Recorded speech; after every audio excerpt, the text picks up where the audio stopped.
And good afternoon. If you've joined us for the first time from Marvel Stadium, your Sunday ticket is between St Kilda, who play host to an out-of-form Port Adelaide. Port have lost their last 3 games. The Saints refreshed with a bye. They put up their best score before that bye, but lost in an unusual type of game with Ross Lyon in charge. But Ross Lyon and Ken Hinkley, old adversaries, and we'll see this afternoon. It's certainly been a contest that Port Adelaide have dominated over the years. It's great to have Matt Hill alongside me this afternoon as we see a couple of veterans, one in the coach's box and one downstairs. Been a tough week, been under fierce pressure, Ken Hinkley in Adelaide, but he's trying to embrace it, just remind his team that their best footy is very good. Matty, great to have you alongside me. I was driving past Caulfield yesterday early in the morning and I heard your tones come out loud and clear. Great to have you back with us this afternoon. No rest for the wicked. Hutto, great to be with you. It's been a big build-up, particularly that man Ken Hinkley, who we saw on the right of screen a short time ago, but it does depend on what lens you look through, because they come in at 8 and 6. They beat St Kilda back in round number 7, and there's 5 teams at 32 points hovering around the 8. They could be in there by tonight. They could. Well, Port have been in the 8 since the start of the season. They won 4 of the first 5 games.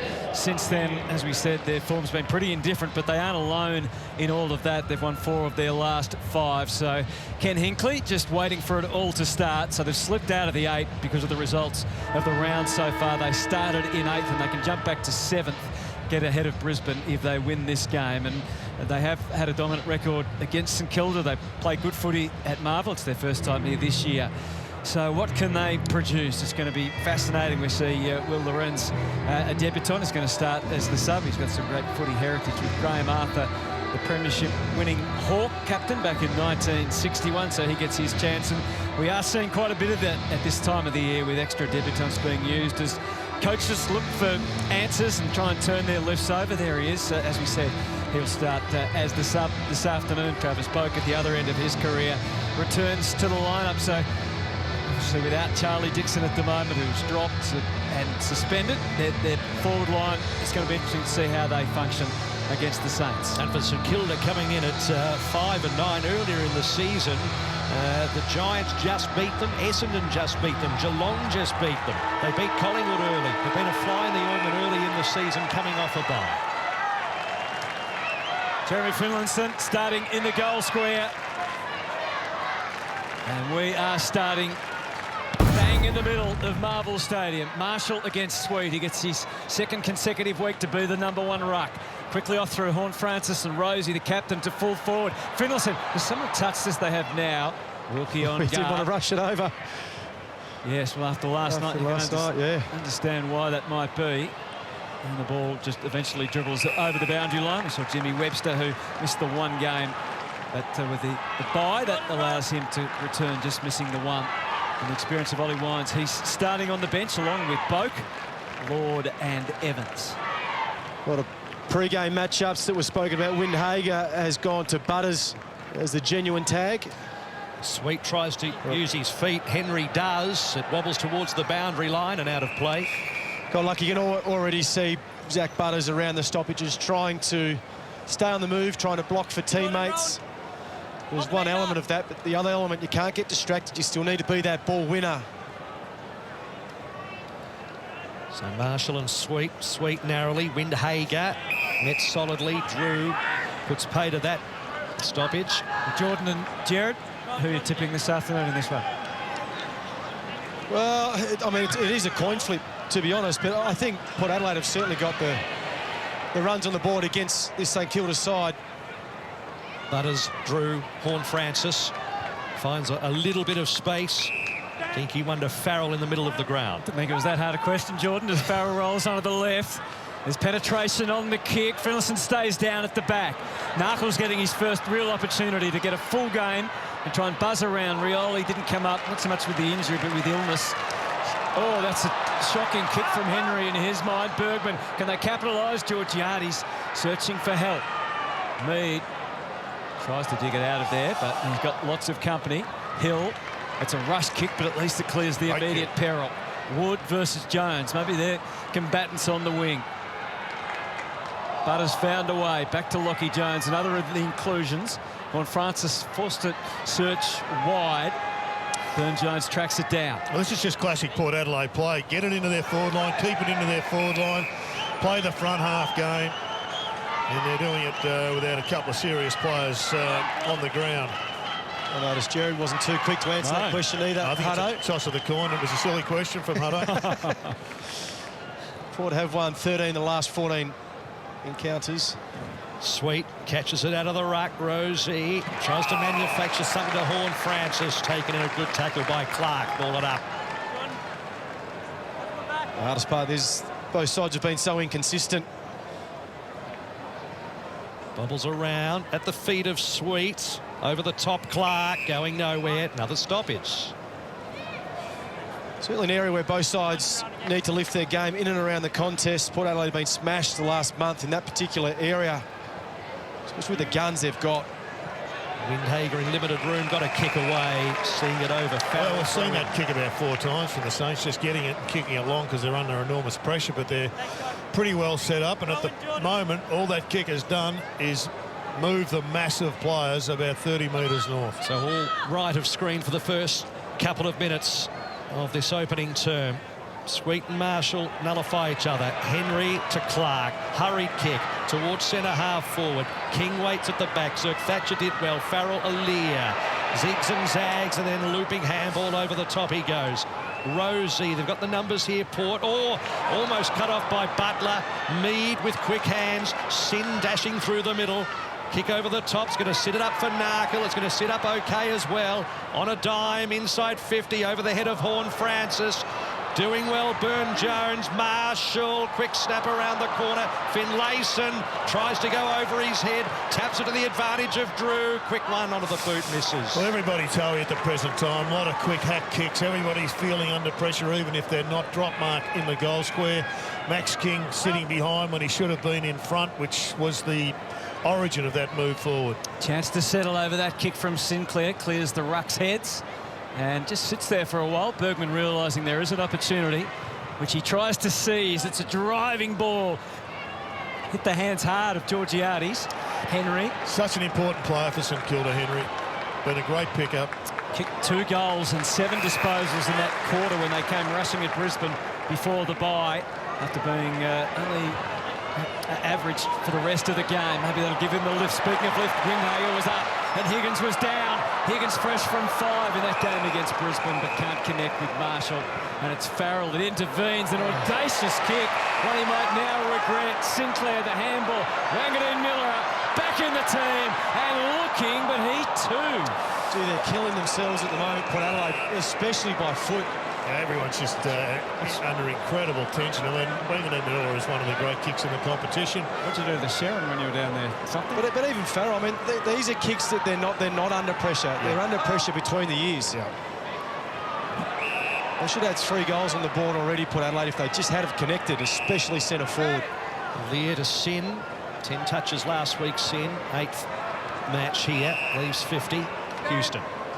In fact, Wines. So kick to the congestion on the wing.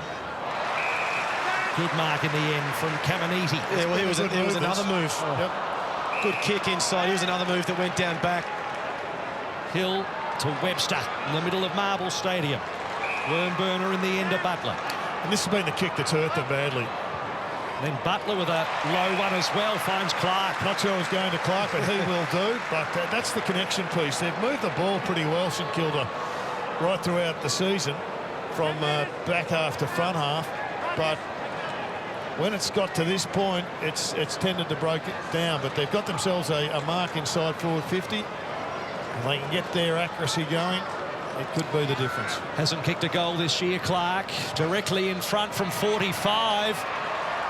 Nothing wrong with that. Saints' first goal of the match. I think that's the other thing about the Caminiti move.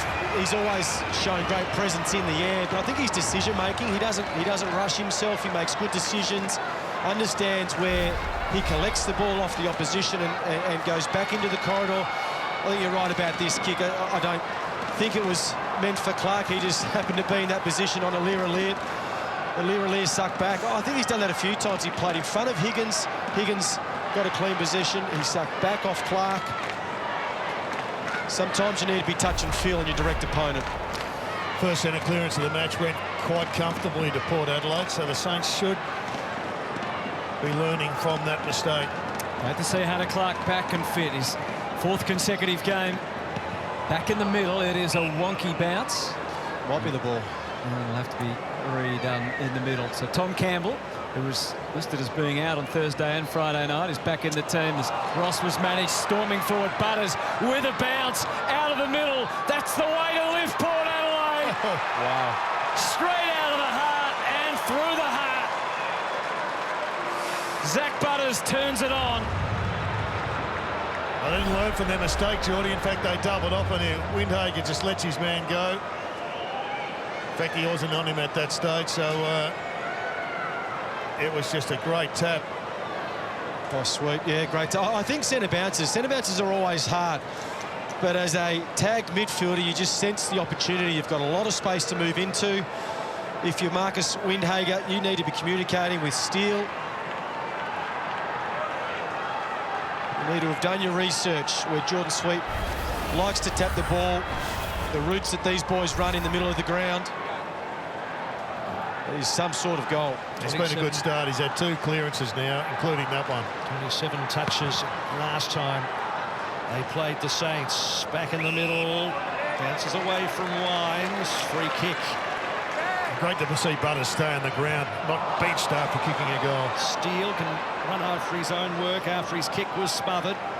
Port have the possession now through Bergman. Darting ball towards centre half forward. Battle came out and met it hard. By hands to Webster. Wilkie. Consecutive game record for him. Short one to Bonner against his old mob. Short outside 50 to Wilson. When you've got a hard tag, it's really difficult to get the football, but so far Butters has got 4. He's had the most possessions on the ground. It's an incredible start by him. So Bonner, who's worked so hard to get that credibility in the St Kilda side. Another possession there. Fight for it on the wing. Doing well Sinclair again with another foray towards attacking 50.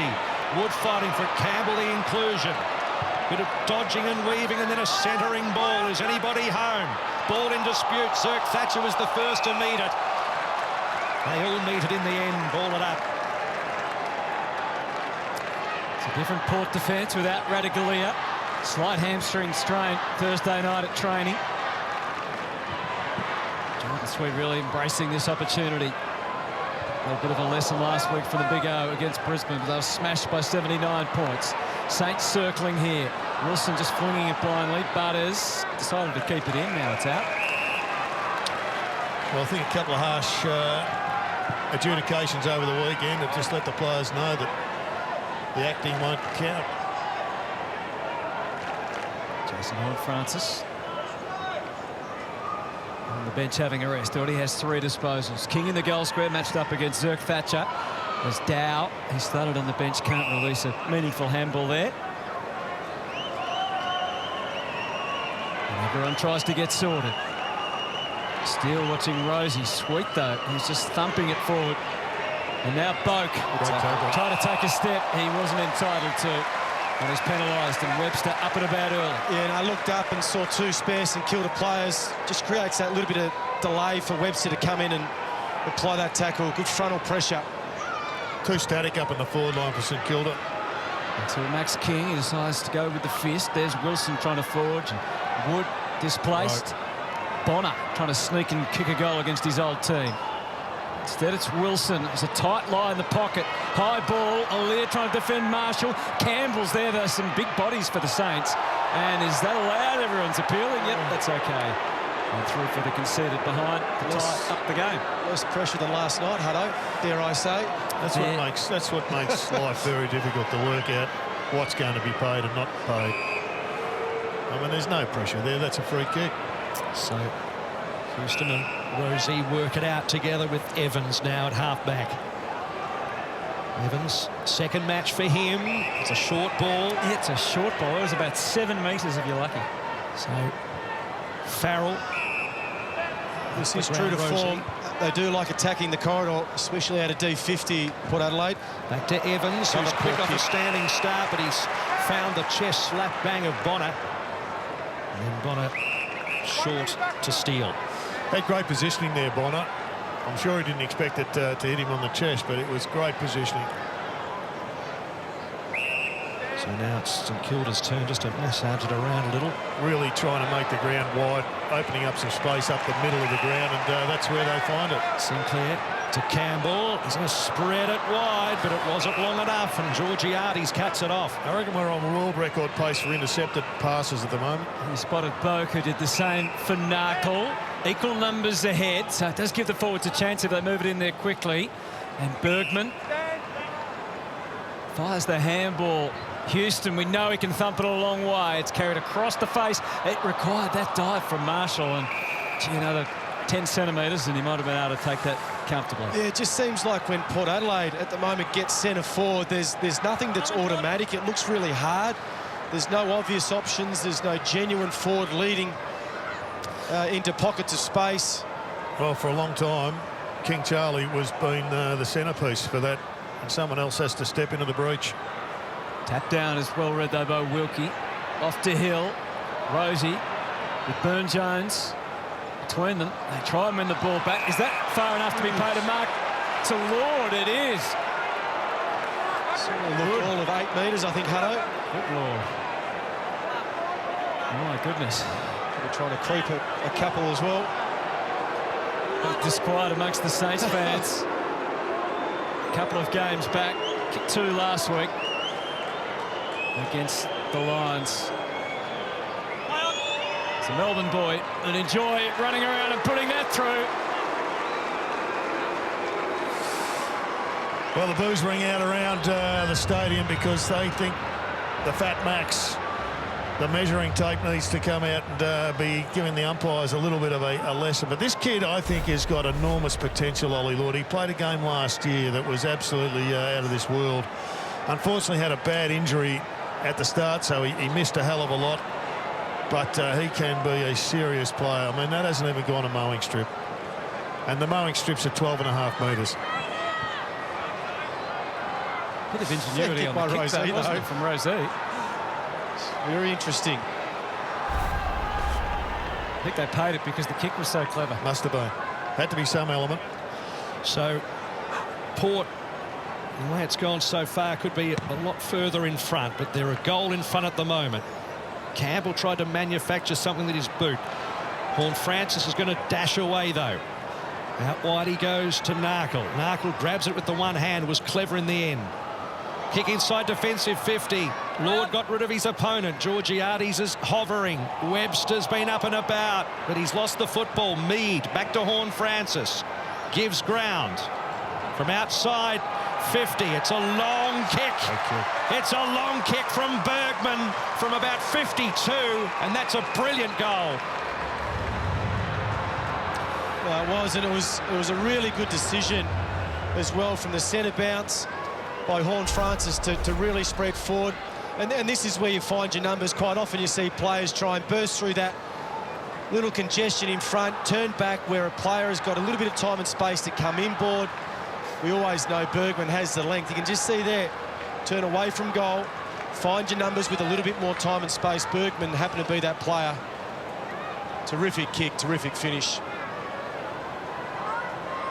Well, they've got to sort out this centre clearance, St Kilda, because it's been effectively a one-way street at the present time. Already one direct goal from it, but they're getting so much territory in the 3-1 advantage. They've been poor starters, 2 goals, 3 goals, 1, 1 and 2 over their last 5 weeks. Brisbane blew them away late last start, so they're facing a similar scenario unless they can turn this around. Horne-Francis targeted Georgiades. Battle did all he could, and now underneath the fight goes on with Mead and Drew and Horne-Francis getting too far away to score, so instead he connects with a dubious looking kick, but job done.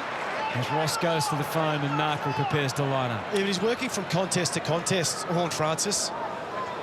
He was heavily involved in that last play, and then this could be a direct score assist as well.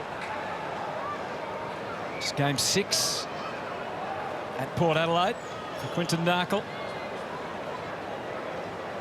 Up to 47 games.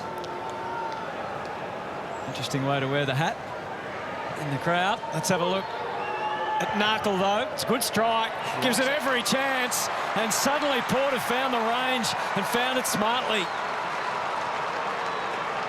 Big opportunity for Quinton Narkle today.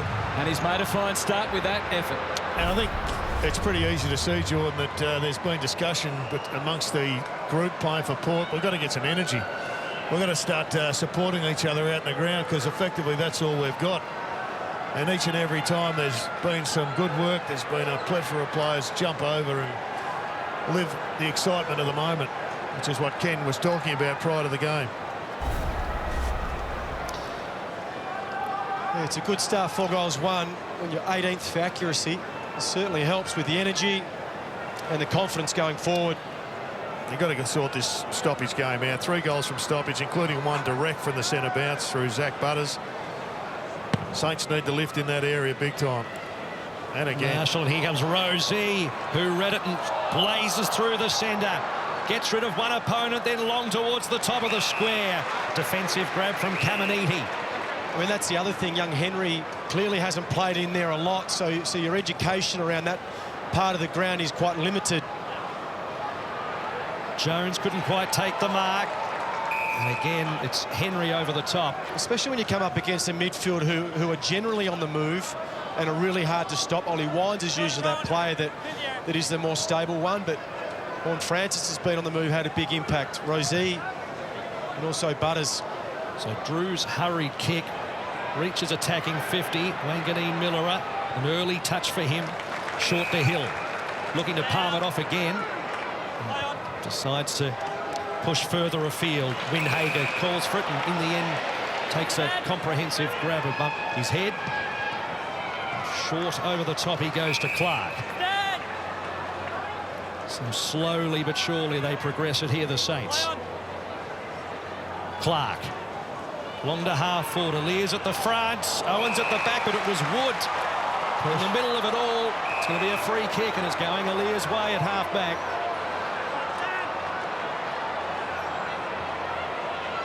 They certainly made sure the umpire saw it. It's all rather dramatic, but got him the free, and I know some would say we don't see enough. 7.5 to go, and there's a free kick going to Marshall. I think it's an Ollie Wines that's shaking his head.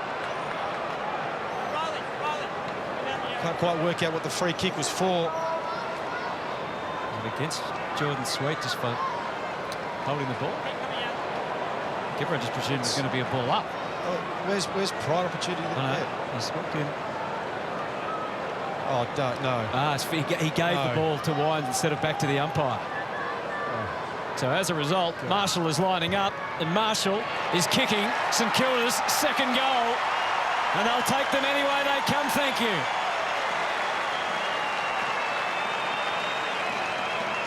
Well, maybe it was dissent. We're throwing up all the possibilities. Well, I hope it is, because if the free kick was given for that particular play, I mean, I don't know what the game has come to. I really don't like it. So a little bit of mouth. No, he gave it to Wines instead of back to the umpire. What a joke.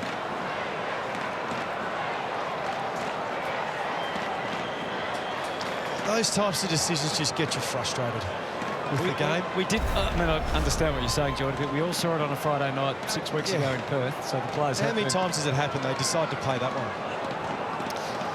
Well, they're going to get back to business with these clearances, St Kilda, because Port has already exceeded points from clearances than they got for the whole match last week.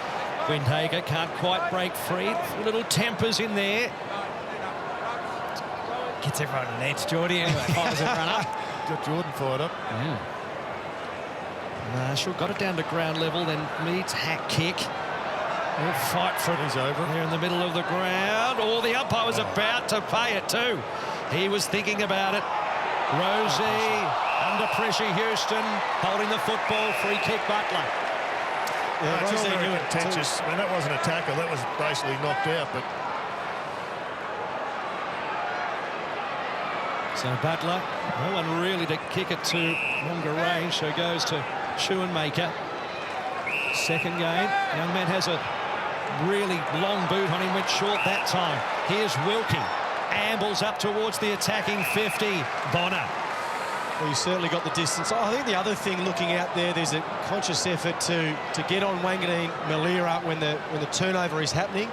Clearly St Kilda want to get the ball in his hands. Port Adelaide trying to deny the opportunity. Delisted after 93 games for Port Adelaide.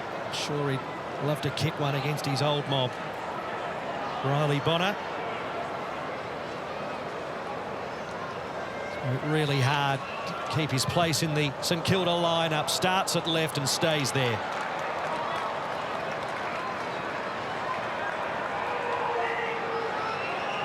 Little period of dominance for St Kilda at the moment. Certainly field position, time in forward half. The last 5 minutes.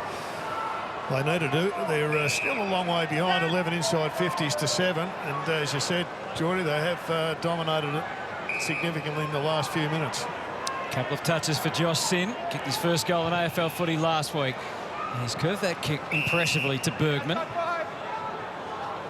It's the other way. St Kilda are defending. It looks like it's a one-on-one type of setup. Heads towards the rucks. Oh, over the top. So pushing the back. Battle. Yeah. Marshall copped it out of all of that. Pokey kick is all right. Allen's a little dump back to Battle. Up and running the Saints. Not really to the advantage of any of their forwards.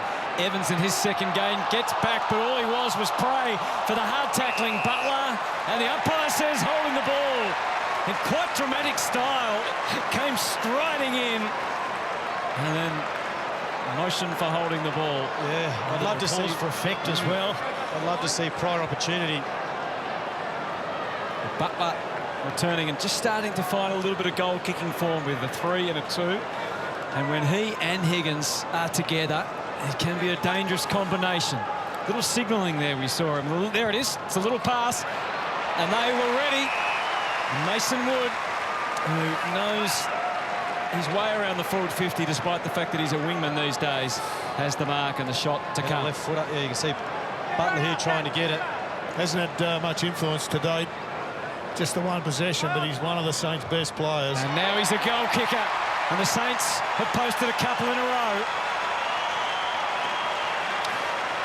I mean, I'd almost put Wood on the other side of the ground because all the play through the wing has been on the other side of the ground. He's got the left foot coming inside, but it has just avoided him. But when he plays well, they play well. I think his problem here, this young man, is that he's got the ball in one hand and he doesn't at any stage try to get rid of it. When he had no prior opportunity before he was tackled, but the umpires are demanding you let it go, even though ultimately you then are going to be throwing the ball, so you're stuffed either way. Hard lesson for Logan Evans, the young man from Port Adelaide there.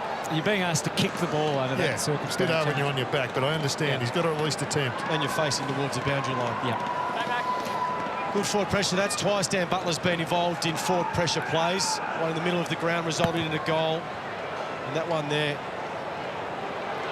Sweetman the tap down, but it was read by Dow. St Kilda inside 50. No mark taken. Higgins is there fighting for it. Wow, quick work from Farrell to Sen. But he threw it. It was too quick. There's been a few in this opening quarter that haven't been paid. I wonder if he got his fist on it, though. That's the difficulty for the umpire. It looked, for all intents and purposes, from this distance like a throw, but if he's got the fist closed... No. Didn't look like it even in the slow-mo. Last time they played these two sides, Jack Higgins kicked 2. This is a little bit of an assignment. He loves a goal. And he's not even registered a point that time.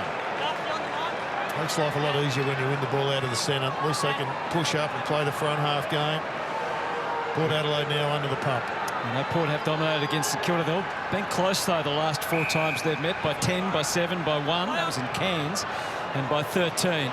Back through the middle somehow. Mead fumbled, didn't help. He needed help and assistance. Narkle decides to tackle Butler, whose kick was short but effective, through Steele and Clark. And again, the step that he just didn't have the freedom to take has brought about his undoing. It was a great forward handball, and you can see St Kilda, they're really trying hard, but I mean, that's just bad awareness. How could he not know that player was there when the ball went past him? Sweet to Rosie, to Marshall, who got worked under the ball. Sinclair back towards his defensive goal. Lord applies the pressure. Webster, a fumble, and then made do with a kick towards the line, which he's going to be penalised for anyway. Oh. Surely. No. How could that not be deliberate? Something. There must be something that we didn't see in that. That's extraordinary. I'm going to demand a replay at some stage, however long it takes. It's as obvious as any have been this year. Ruckman entwined, nothing meaningful about it. Dow tempered the handball to Steele. He does the same with his kick. Jones took possession, knowing full well that Owens had the appetite to tackle. Bonner squeezes a little one along the wing. There's Marshall now playing as a forward for a fair bit of today, with Caminiti going back and Campbell coming into the team as the backup ruckman. I think what is obvious, certainly Port Adelaide coming out of their back half, they still want to challenge you through the middle of the ground. Wanganeen-Milera nearly got done before. It was a poor kick. This was the Webster one. That changes nothing. Yeah, still deliberate out of bounds for mine. Laura's going to have a busy Monday. So Horne-Francis with the free kick for holding the football. Dashes away. Looks long, down towards the top of the square. Lord was caught at the back. Sinclair dashes away and gave it to Bonner. Still no obvious option when they're going centre forward. Horne-Francis was waiting for someone to lead up. Webster. Just no one presenting. Finlayson, Marshall. So that time it wasn't 15. So Bonner, under a little bit of pressure, skies one to the congestion. Up they go. In the end, finding plenty of space in the middle of the pack was Houston. Goes back, ignored a Lear. Yeah, this is the one where you just need to be careful of the corridor.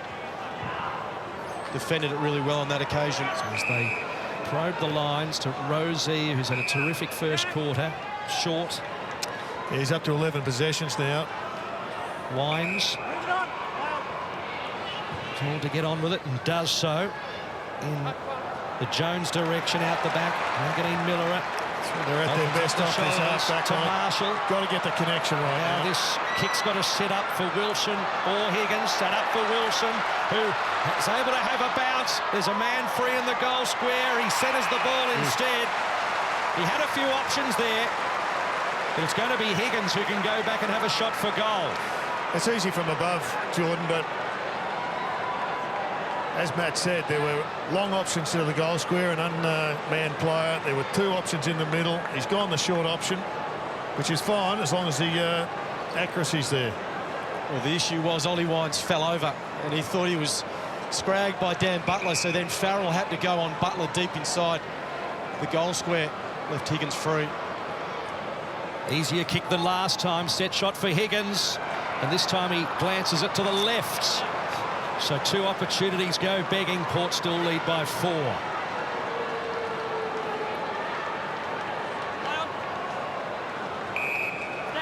There's a fair bit to take in when it gets to quarter time, and there's another influential call. That's 50.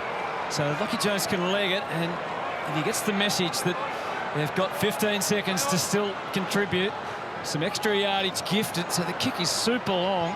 On the bounce. Butters is playing forward just at the moment. Wines think he can from the corner. And lucky again for the Saints that Wilkie, ever reliable, policing that defensive goal square, staves them off for now. So Port Adelaide made the running early. Finally, we started to see some skills when they were getting the ball out of the middle. But it's St Kilda hitting back with the last couple of goals. Some controversy in the opening term, so much to digest. And whether you're in for something serious or even a laugh with Bounce, we've got the perfect Sunday night as Jace and the team. Jono is a guest panellist tonight. And then the best analysis in the business from Kingy and Joey on First Crack.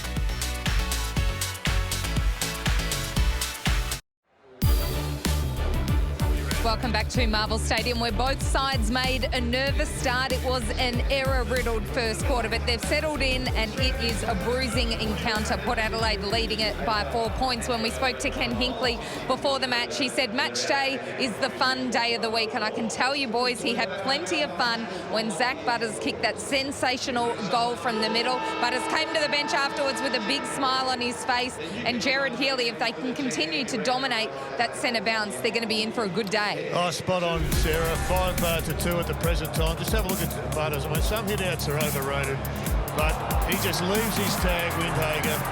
He kicks it, he hits it to the opposite side. He uses the rucks as shields, and then he goes forward and just delivers a goal. 2 goals from centre bounce. When the average is 9 points per game, it's an incredible start by Port Adelaide, and they need to sort that out, because this young bloke, despite being tagged, has had a big influence early. Don't underestimate the role of Ollie Wines in that as well. But you're right, that when there's space for those players to run into, they can be really dynamic. All St Kilda goals have come from turnover, and that's just really through. It hasn't been through lack of effort with their forward half. I think Butters has been really good in that area. He's contributed to 2 of those goals. Both sides, as Sarah said, have been a little bit messy by foot. So if Port Adelaide can clean up that, they should be more in front. But they haven't been, and St Kilda have been able to be brought back in by their pressure, especially centre forward. So second term about to get underway. Saints with the last 2 goals, cutting the margin to 4. Huge game for both teams, particularly for Port Adelaide. 3-game losing streak coming in, looking to turn it all around. Marshall and Sweets. Sweet gains possession, hurried kick. Oh, good work, Boak. And then to Horne-Francis, storming through the middle. Is it a quick start in the second term? It's offline and misses everything. Well, once again, whoever matches up on Horne-Francis around the stoppages, you have to go with him, especially if Port Adelaide win the ball. He's been damaging forward to centre. Sinclair, Wanganeen-Milera.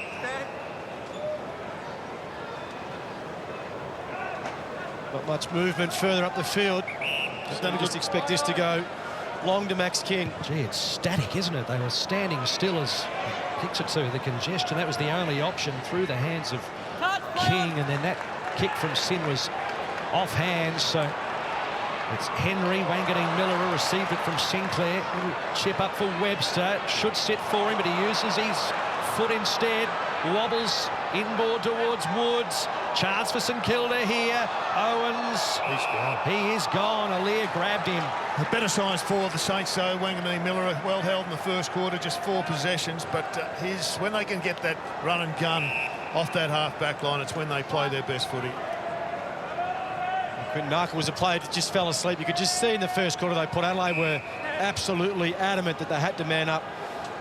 Wanganeen-Milera out of half-back. Drew. Kick along the wing. Out there finds Jones, who continues quickly on. Marshall over his head with battle. Finlayson has some time for a run. Man calling for it inboard, ignores that, and then he misses. Bergman, I mean, you've just got to kick that in to Bergman. It is a tough kick around the corner under pressure. But they're the easy ones. They're the ones that the good sides hit. Unselfish play to a player who's in a better position, a little bit more composed. It was the first disposal for Finlayson, and King at the other end of the ground. Max King is still to have a possession. Hill paused, and then he could see a way forward. Wanganeen-Milera, but decked after he kicked it. Well, silly play, because the turnover was on. So Henry just tries to soften the kick, and was it a free kick? It was. Late spoil from Wines, and Jack Steele to lead for the Saints here and try and put them in front. Just the fiery Zach Butters again, Jared. No doubt that would have been addressed by the coaches or the playing group throughout the week. Just the free kicks after the kick has been made. Silly free kicks, especially from someone who is one of the leaders of the football club. They're red hot on them too, aren't they? It's almost any contact whatsoever. So Jack Steele, just a couple of goals for the season. 2 goals to from 45 metres out. It's a little pokey. It is straight. There's only one man back there to touch it, and Sweet claims he has. Just can't believe no St Kilda players won the... Not a one. I mean, they all thought he was going to kick the distance, but you never can tell. One man was going to try and touch it. It was 206 Review complete. centimetres of Looking at swing. this angle, we see the ball's touched before crossing the back of the goal line. Well, and that's his role. It is the role of a ruckman. Yeah. It's the role of your ruckman as well, to be on the line to protect. Even he would have liked to have actually been on the line rather than make it more difficult for himself. But got the result in the end. Yeah, those little things matter. Houston ignores Aaliyah. There's a little canter out of the square to Zirk Thatcher. Zirk Thatcher looking out there for Narkle. Wilkie just used his body appropriately inboard to Henry. He's got Windhager inboard. Could be spoiled here. Georgiades with the fist. Did enough in the end. Butters couldn't quite control it. Picked up by Henry. And then Hill had a touch of the fumbles. Drew picks it up. And out they go through Butters. One bounce, two bounces, thinks about a third, does so, almost loses control of it. Inboard he goes. Long. Bergman winds, top of the square, Georgiades. And then out of the hands from Webster and out of play. I thought Zach Butters thought through that play brilliantly to try and draw up any St Kilda players. He's a chop of the arm. My goodness me. This has been a disgrace. It might be the new push in the back, Jared. Well, that had to be a chop of the arm. I mean, he just doesn't drop those. Marshall getting it down. Sinclair, the immediate clearance. Not taken by Wood. Jones is kicked and smothered immediately by the attentive Hunter Clark. So here's another look at it. Just dragging just above the wrist.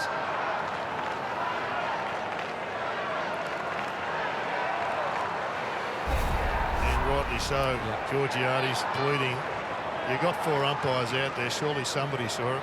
Boak makes the move. Back to Drew. Hammers it inside, hoping for the fortunate bounce for Finlayson. Caminiti did enough. Through Wilkie and Sinclair again. Wood came charging in from the side, and he snatches the mark. He waits out on that wing to dispose as they rush forward. Down the line, Max King.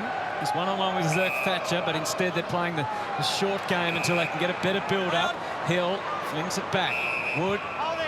There's some holding down the ground. I think it's against Aaliyah.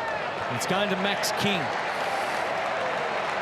This is his first touch for the game. Hill kept on running. Long to Marshall. He's in prime position. And he hangs onto it on the edge of the square and should put the Saints in front. Really keen to get that angle minimised. Rowan did a good job. They got lucky at one end of the ground, but their ball movement really good that time, St Kilda. 2 goals, 3 for the season for Rowan Marshall, as we said, playing a more prominent role in the front half today. So he needs to hit the scoreboard and consider it hit. He's kicked his second. I think those run and carry plays for St Kilda are starting to get into the game. You speak about Sinclair, Henry, Wanganeen-Milera off half-back. On that occasion, it was Bradley Hill. Just to really catch the defence out. Nice deep kick. It's not a kick you often try because it can be easily spoiled over the line, but right there, Marshall had Sweet in a really good position, used his body, timed it perfectly.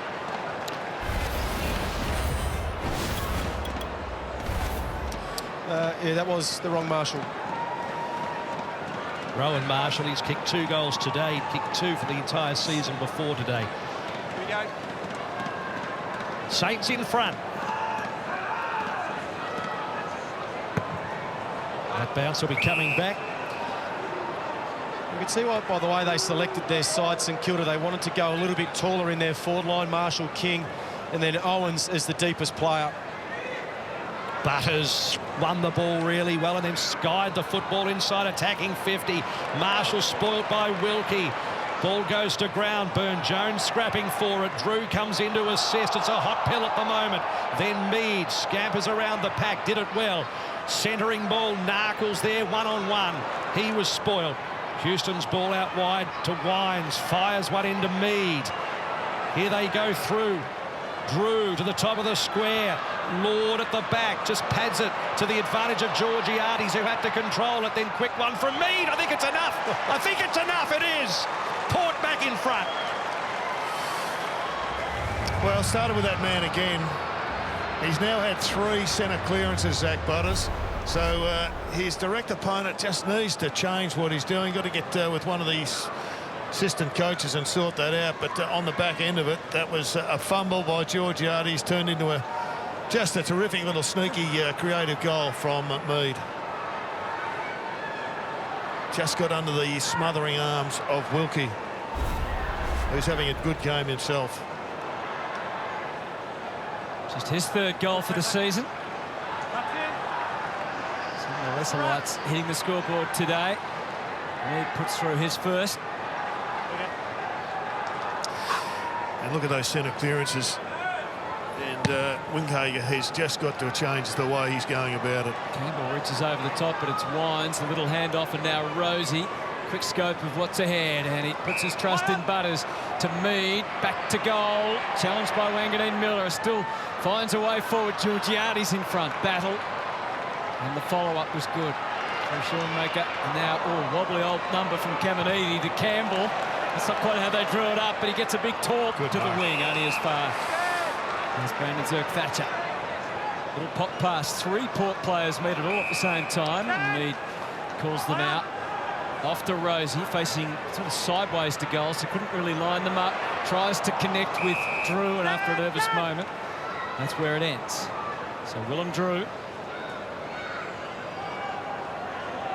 tries to sum up what's on offer inside 50. Nothing is standing out just yet. Sweet is deep. Battle in front. Good mark. That is a strong mark. Just what they needed, St Kilda. So Sinclair, Steele, along the wing, and caught at the back. Marshall, the previous goal for the Saints, and then kicks a long penetrating ball. King at the back, had to go the fist. Ball in dispute. It was won in the end by Owens, and then Hill from 48 to a vacant goal square, bouncing. Another change of goal. It's the Saints in front. Well, once again, they're rebounding off that half-back line. They're the second best side in the comp to go deep 50 to forward 50. But what they're doing tonight, Jordan, is they're actually nailing it. Well, it was a brilliant run by Bradley Hill. Everyone knows that his absolute strength is his endurance. So he just mirrored the play as it was getting transitioned further up the field. Another goal from stoppage from St Kilda. I just love the responsibility. Take it upon yourself. Max King had repositioned himself. He had a quick look, couldn't get the kick there. Classy finish on the back of some severe work rate from Bradley Hill. The Saints have 4 of the last 5 goals. And those is back in front. This is the other thing. If you're St Kilda, just try and stop Port Adelaide coming out the front from the way you position yourself. Finlayson is the backup ruckman. Campbell with the tap. Bonner off the wing, beaten by Bergman. Henry bubbles around. Finlayson. Eyes were darting. Butters just places it out wide. The invitation was to run for Burn-Jones. Hill will beat most. Wanganeen-Milera fends and kicks all at the same time. Houston versus Windhager. And now Rosie. Late lunge from Butler, who got his man, but boundary was already there. Great to see the fans who want to be boundary umpires or field umpires, whatever. They're engaged now. The Saints are up and about after a slow start, and they lead by 2. Campbell runs at that time against Finlayson, Rosie, and also Hill. And they make sure it trundles over.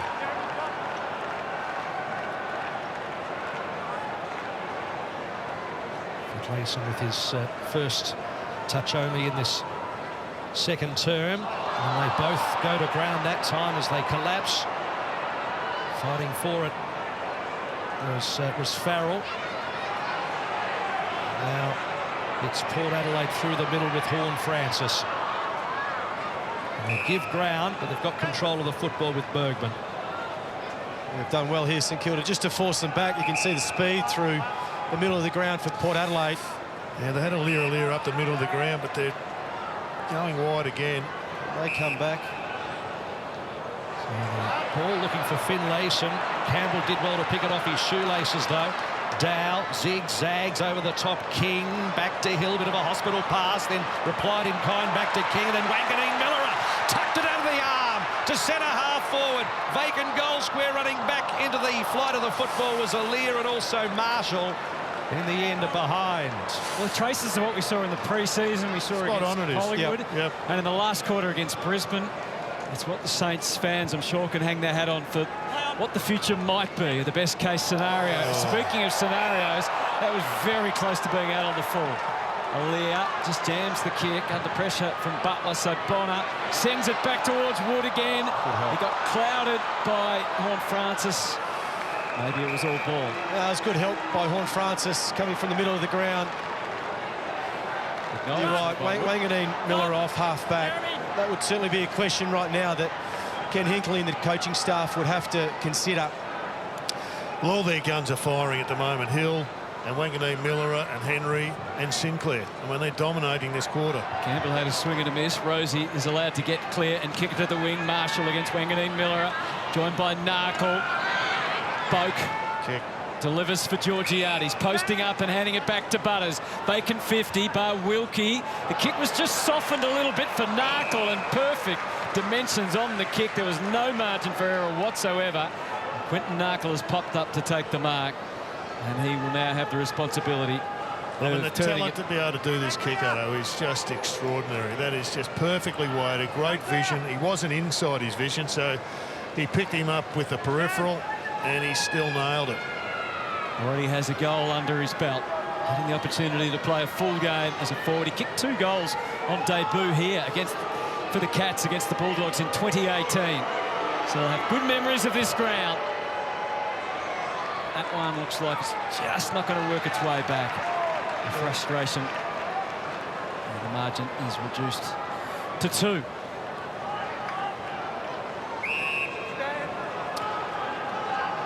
Schoenmaker. That's not 15 this time. And then Wanganeen-Milera hugging the boundary line. They get away with it. close. Or do they? This is where the St Kilda numbers will have to get back. You can just see their movement inside their own forward 50. Marshall looks like the likely type. Wines pumps it towards the pocket over the head of Georgiades, and Caminiti in the back line today. Another good grab. Schoenmaker again not 15 to Hill.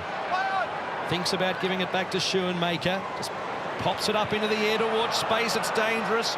Didn't sit for Webster. Drew was there. Rosie throws himself over the football. Kick along the ground from Hill, deflects out. Drew with the football again. Back to Rosie. Swings around in the correct direction, looking for Narkle. Over his head, tapping it to himself was Houston. Comes back to him, looking for Narkle. Didn't read it. Horne-Francis gives ground. Goes back to Farrell. Has to be quick. Short to Houston. That can't be 15, but it's paid. Good game of footy right now. It's a frantic game of footy. It's a frantic. Yep, the Sharon is flying. Lear not convinced. Finlayson did give him a pretty good offering in short, but instead it was a big presence of Marshall. It was a long lead out of the square, and he hit it at just the right time. Yeah, it was great patience just for waiting for something to open up. Georgiades was the other one that led into the middle of the ground, caught the attention of a couple of St Kilda players. See there behind. Marshall just used that leading lane nicely. Just the 2 disposals, hasn't hit the scoreboard so far today. 20 goals, 15 for the season, and 7 misses, so career low accuracy.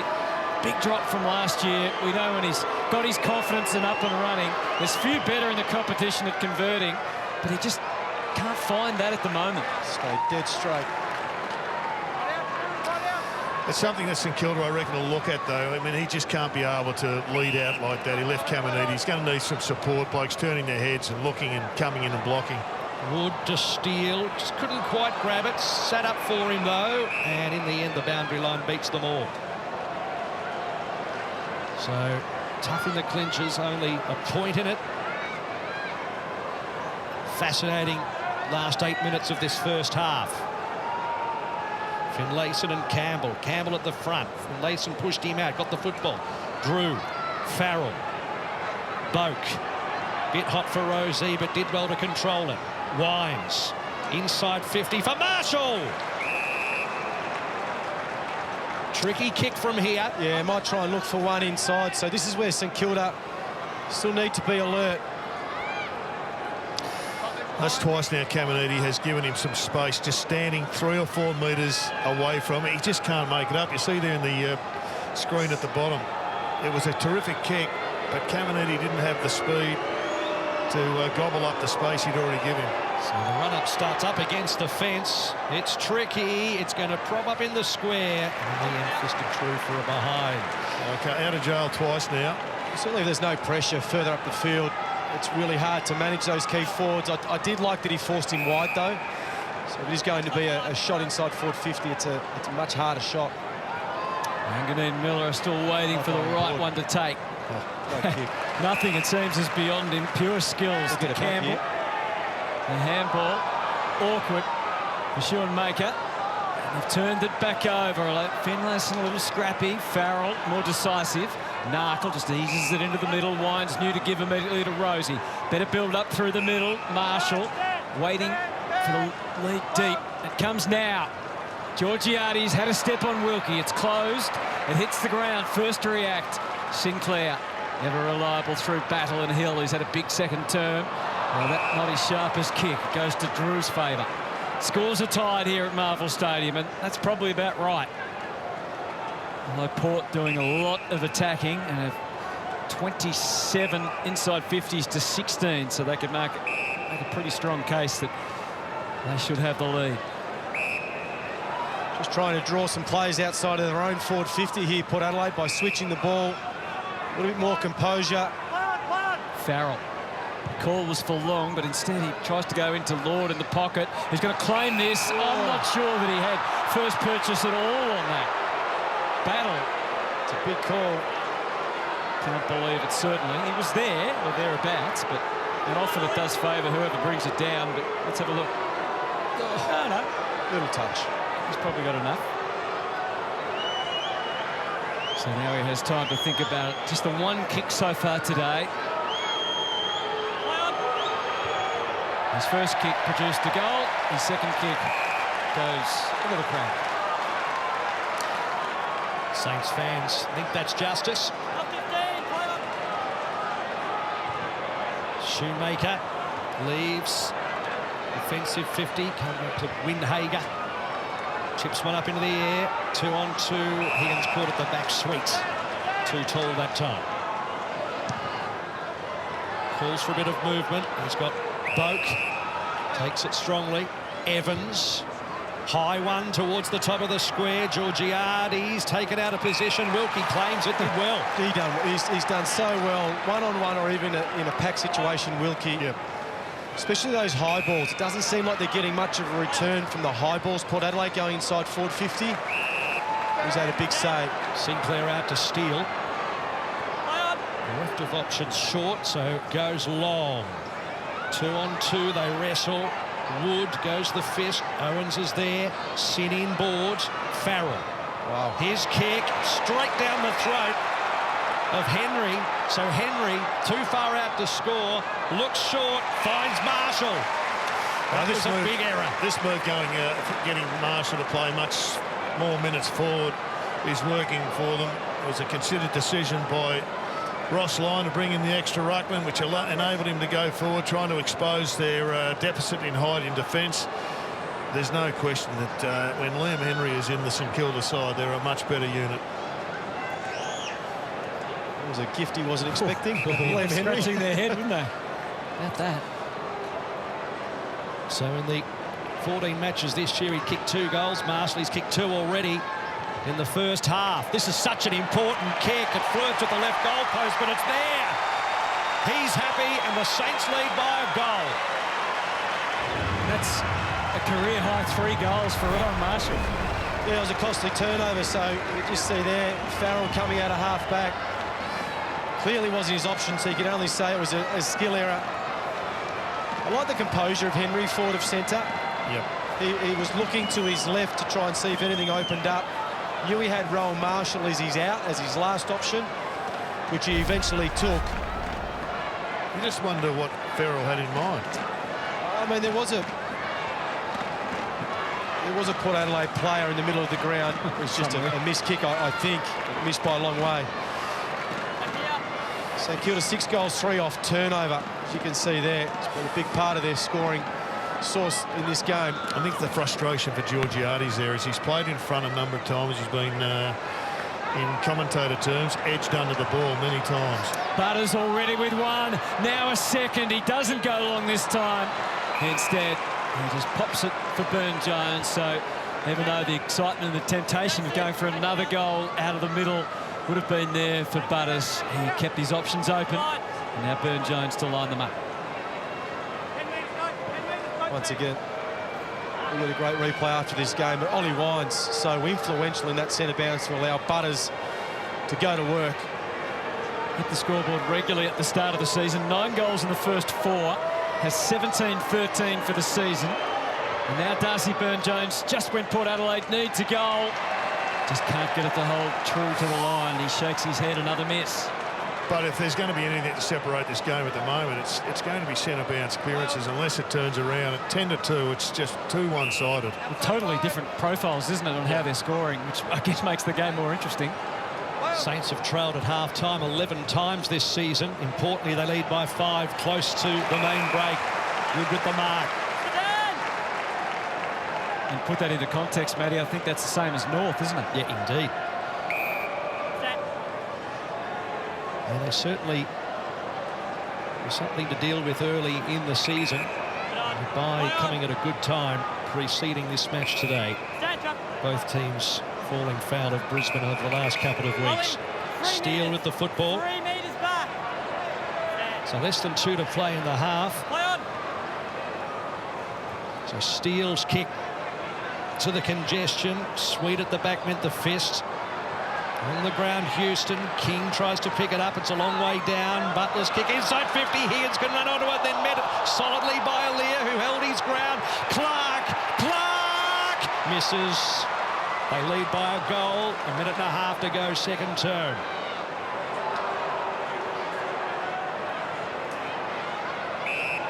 Quick return to Sin. Without breaking stride, Farrell up along the wing. Lord makes the competition in the air. Well handled, though. Shoemaker just trying to find the right shoe rather than the left was the issue. Good contest and combat in the air. Drew with a neat little handoff. Mead tries to get creative. It pays dividends. Horne-Francis, he'll get the protection he needs. The goals are in his sights. A couple of bounces. All we need is the finish, and that will do nicely. The traits of a star footballer displayed by Jason Horne-Francis. And Port Adelaide do have a midfield to be envious of when they're up and running, and scores are tied up again. Yes, this is just a superb piece of play by Port Adelaide. And it's very much a mindset, getting control of the grey matter between your ears. When you've got this sort of skill, he's just got to settle and deliver, which he did. Great transition of the footy. Beautifully then, Jared, didn't he? Yeah, he did. He was in total control, and I like him as a deep forward. He's a totally different option to Georgiades, and he's sitting there with Callum Wilkie. And he'd be nervous, Wilkie, right now, because if the ball hits the deck, he knows who's got the advantage. St Kilda need a clearance here. Haven't had one for 30 minutes. Clark off hands to Windhager. King couldn't quite control it. Aaliyah's there, holds firm, dinky little kick. It's not the required trip anyway. Winds back to Aaliyah, they're out. Sin goes for a run. Bounce doesn't help him. 30 seconds left in the half. Saints have another chance. Dow beats one. Can he beat two? He was able to get rid of it. Campbell, his handball over the head of Sinclair. Scurry's after it. Goes wide, looking for Marshall. Can't quite grab it. Wood did, throws it on the boot, and then misses everything. Scores a level as we head towards half-time. Sinclair just he's been rampant in this term. He's been rampant in the first half, 20 possessions, but he's one that Ken Hinkley needs to put some time into, otherwise the game will go. Aaliyah out to the wing. Campbell Caminiti both there in the air for the Saints. And this is Caminiti that squeezes a handball out toward diving effort from Steele. Butler siren. And the siren prevails. And scores are all tied up at Marvel Stadium at 6-6 apiece. The opening term saw Port have a narrow lead. And the Saints, despite the fact that Port dominated territory, had 6 more inside 50s. Ross, the clearances are clearly an area that need to be addressed. What did you say to the boy? Yeah, specifically centre square bounce, like 110, 2-9.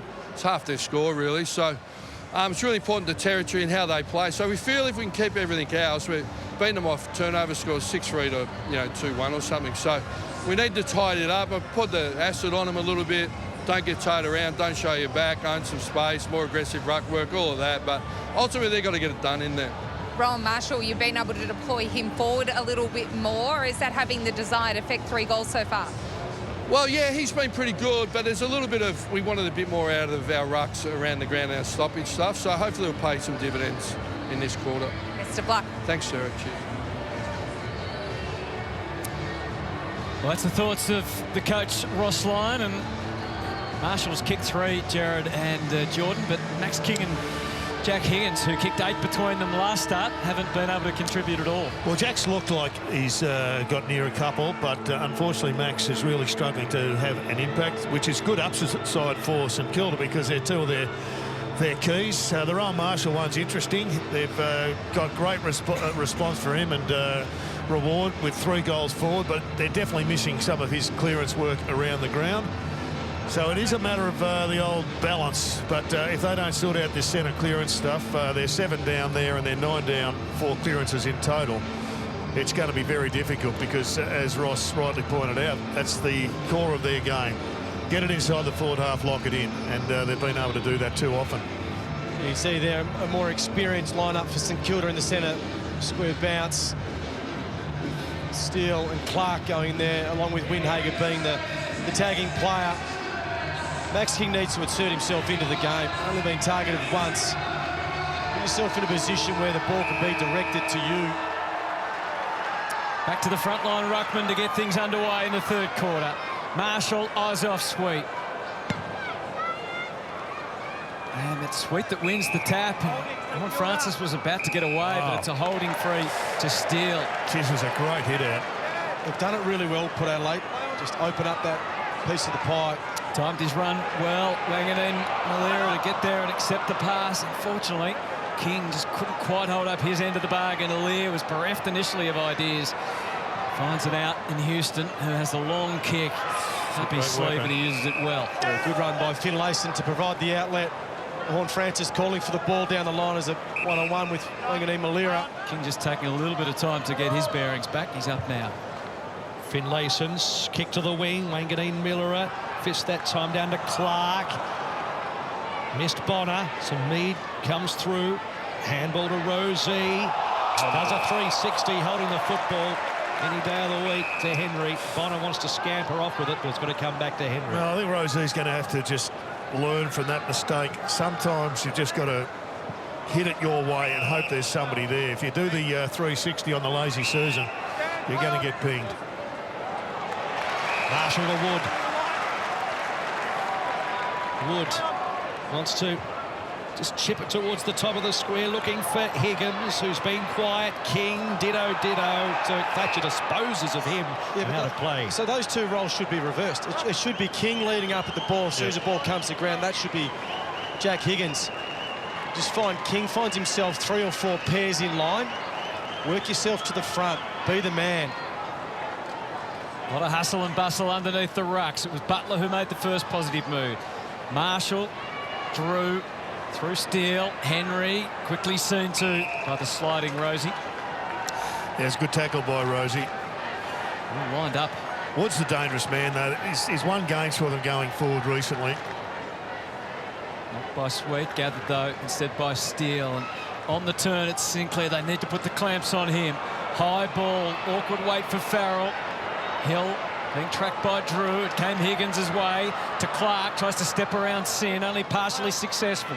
Bergman, Higgins still there or thereabouts. Owens hasn't been a big day for him so far. Just the 2 touches for Mitch Owens. And we'll have another ball up. Yeah, well, when you add him to the other 2 we just threw up on the graphic, King and Higgins, it's lucky that Marshall's been able to deliver 3 goals. King, Henry slips over at a crucial stage, needs hovering, got the football, goes to ground, ball it up. As you said, Jared, I guess it depends how you look at it. It could be a huge upside for them. So it was Sweet. Found a bit of space just to try and tap it to the advantage of Rosie. In the end, it's locked up again. Early stages of this second half. Marshall. As opposite Marshall went without it. Steele. Round the corner looking for Higgins. Had Farrell all over him. King round the body. He's been quiet till now. Misses. They get their noses in front early. That's a good clearance win by St Kilda, though, in their just outside their forward 50. Again, not the required. Bergman scuffs that kick out wide. Aliir looks to track it down. It pitches and goes over and out. He's an interesting watch, Aliir. He's been really down on form, particularly last week, but he's showing some signs. He's on Owens, so he's done a good job there. And he just looks as if he's getting his attacking game back. Conceded 6 goals last week to Hipwood and a few others. 28 for the season, Aliir. Horne-Francis until he could find the right one.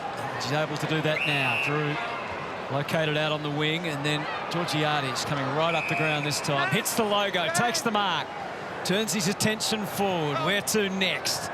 Puts length on the kick. Asks for Marshall against 2 to fly, at least make a contest, and there was just a jump attack. Amazing work rate from Horne-Francis. He was the one that got it down here. I watched him closely. He just went to top gear, absolutely put the turbo on and charged there and got it, and he deserves a goal. It was incredible work rate. Isn't it funny? He must have caught both of our eyes. I couldn't take my eyes off him because of the speed that he was going at. Little pop pass to his interest. Houston back there, but Webster was onto it. It's not a dangerous kick, though. For all of that, they get nothing out of it. High ball on the way out from Wilkie. Little nudge on Owens, but wouldn't stop him playing the footy and playing it well. Didn't get the free, but Wanganeen-Milera sends it to King. He was too hasty almost with his handball. Zerk Thatcher did what was required. Back to Lockie Jones. A thumping wide kick that's just going to pitch just over the chalk. And disrupted play again. Well, there's a positive there for Max King. He's reading the ball, he's in front, but then really sloppy handball. He's really battling against his inner demons at the moment for confidence, but you're only ever 1 or 2 efforts away. Bit of an arm wrestle at the moment. Wanganeen-Milera, the 1-2 with Bonner. Chips into the middle of the ground and straight to the opposition. Sweet to Butters, blazing through the centre, handball over the top. Houston had to use his body with Webster. Hot pill at the moment. Butters did well. They've just about coughed it up again. The oblong ball bouncing in all different directions. Sweet, taken by Dow. Little kick, Sinclair rolls along the ground. Farrell couldn't pick it up. Marshall did. Trundled one only as far as Jones. A retreat sideways to Bergman. A piercing ball to Narkle. Narkle, he's got Horne-Francis further afield, and then he gives it to Houston, who was taken high. He plays on. Horne-Francis is there. Can he manufacture something? No, he can't. Out of play. It's another kick inside forward 50. He would have been better off taking the free kick, but the adrenaline was running. It just kind of happened before he realised. Saints lead by 1. Port so close to goal here. Butters dancing underneath. Tap went the way of Georgiades and Wilkie. Hill, impressive gather to Steele to give them the way out, but for how long? Drew to get there first. Very unkind bounce. Not if you're Jack Higgins, though, who tracked it all the way. Caminiti releases, barely scrapes out a handball. Drew copping it now. Farrell's turn next. Dow. No way out. Saints fans happy enough. Just finding it really difficult to get an easy goal here. Port Adelaide, they've had control of the footy inside their forward 50, but overusing the ball. Marshall got past everyone. Aliir had help out the back, but decides to go forward as quick as he can to Horne-Francis, having a big 10 minutes. Tried to dab that for Mead. The kick went in between two Port players. And instead it's the Saints away through Bonner. Punishing kick for Wood. Wood's got it. Not too many men forward of the football. Offload quickly to Wilson. Has to backpedal. Back to Bonner. Of a standing start, he's almost gone. But he kicks the ball inside, attacking 50. But the hurried kick had no purchase on it. Zerk Thatcher with an easy one on his chest. Out to Drew. Drew wants to go corridor. Sends it up the middle. Georgiades wrestling with Steele. And Georgiades gets the free kick. They got the extra behind the ball, St Kilda, and that's been one of the problems for Port Adelaide. Kick inside 50's a good one. Marshall. Yeah, just came at the ball. I mean, that's been the challenge in this third quarter. I think Darcy Wilson just needed to compete and jump in front of Marshall and try and bring it to ground. Sometimes it's hard coming back with a flight as a smaller type of player or a wingman. You see there are a lot of players around on their feet. There hasn't been too much stop in play in this third term. One last week in the drubbing against Brisbane. Goalless so far today. Good kick for Todd Marshall. No real angle to speak of. He just poked at it and threw for a behind. They're all square again. It's becoming the gorilla right now on his shoulder, that accuracy piece. 2-5 in the second quarter. Port Adelaide. Wilkie up to the wing. Wood. Kennedy sprawled right out. Farrell over him. We only get so much momentum before the opposition in a game like this gets their run at it. And Port Adelaide just haven't been able to take advantage of their opportunities so far. Bonner up against the line, made good with the kick. Schulmaker didn't mark, but it doesn't really matter. Windhagen now Wood. Marshall trying to get back to goal. Owens is there as well. It's all for Rowan Marshall. He took the mark and took what was coming afterwards. Doesn't get 50 for it. I thought he might have been a chance to get the 50-metre penalty too. Umpire deciding, obviously, Geordie, that he was in the contest there, Jones, but nonetheless, replay will be interesting. Yeah, it looked late for mine. And Rowan Marshall, he's bidding for his fourth goal here. It was a great kick, though. Yeah. Should be on the goal line. Looks up on the replay and the screen to give him the time. And the time is right here and now to put the Saints back in front. Not in the way he might have visualised. So Caminiti has the physio's attention. He's looking at some vision, probably similar to what we are.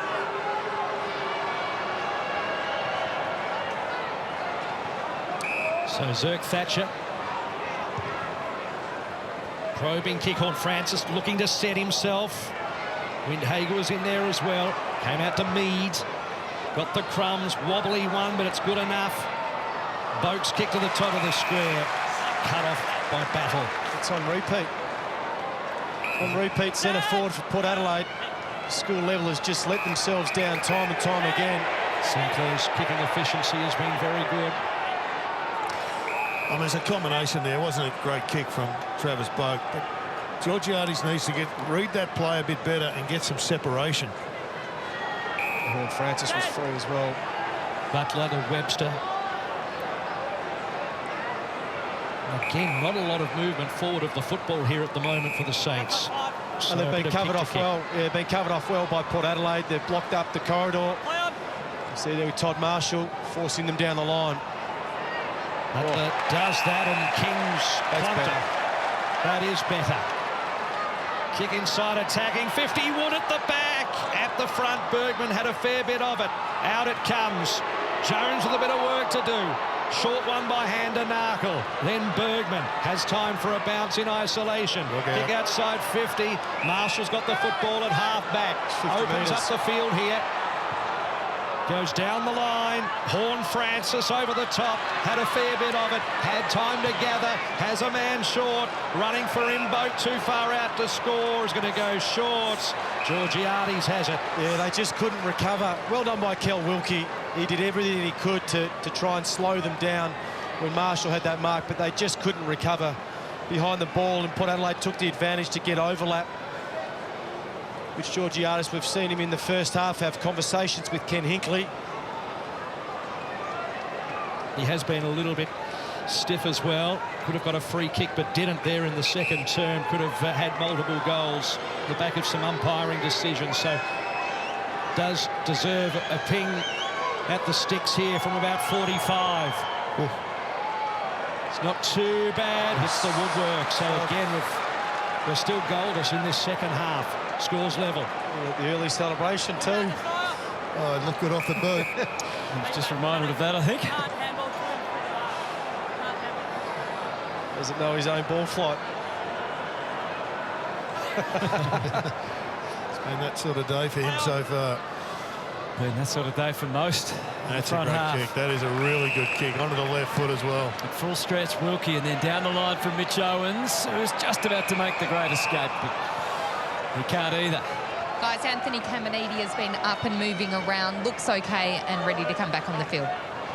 Thank you, Sarah. Can't help but think Max King, as we look at, he is the deepest St Kilda forward, but he looked better further up the field. That last contest on the outer wing, that might be a change just to bring him up into the play. Cooper Sharman is the sub for St Kilda. Lorenz on debut for Port. Here's the substitute for the visitors. Rosie through his move and then just treads a bit of water. There's nothing that really took his fancy. Aaliyah prepared to go back through the defensive 50. Quick kick from Farrell is a good one. And Logan Evans. Mark, and then releasing it back to Farrell. He punches the kick deep. Georgiades won't quite get there on the full. Captures it down low. Tried to force feeding it through Narkle. Shoemaker did well. And along the line through Bonner and Wanganeen-Milera. And up to Shoemaker and then to half forward. Dirk Thatcher first playing it to Farrell as they repel. Sin has a lovely long left boot to half forward. Couple of Saints climb high. One was Steele underneath Mead. Fought hard, won it. Inside 50. Webster tried to fend it away. Boak with the hands. Horne-Francis searching for the right avenue. He waited till he had a couple of options. They got in each other's way. Finlayson and Bergman. One going one way, one going the other. They can laugh about it now. Just about sums up the cohesion of the day, though, doesn't it? Even when they take a mark inside forward 50, there's almost an accident. Ken wasn't laughing, guys. Both options were on. They're both free.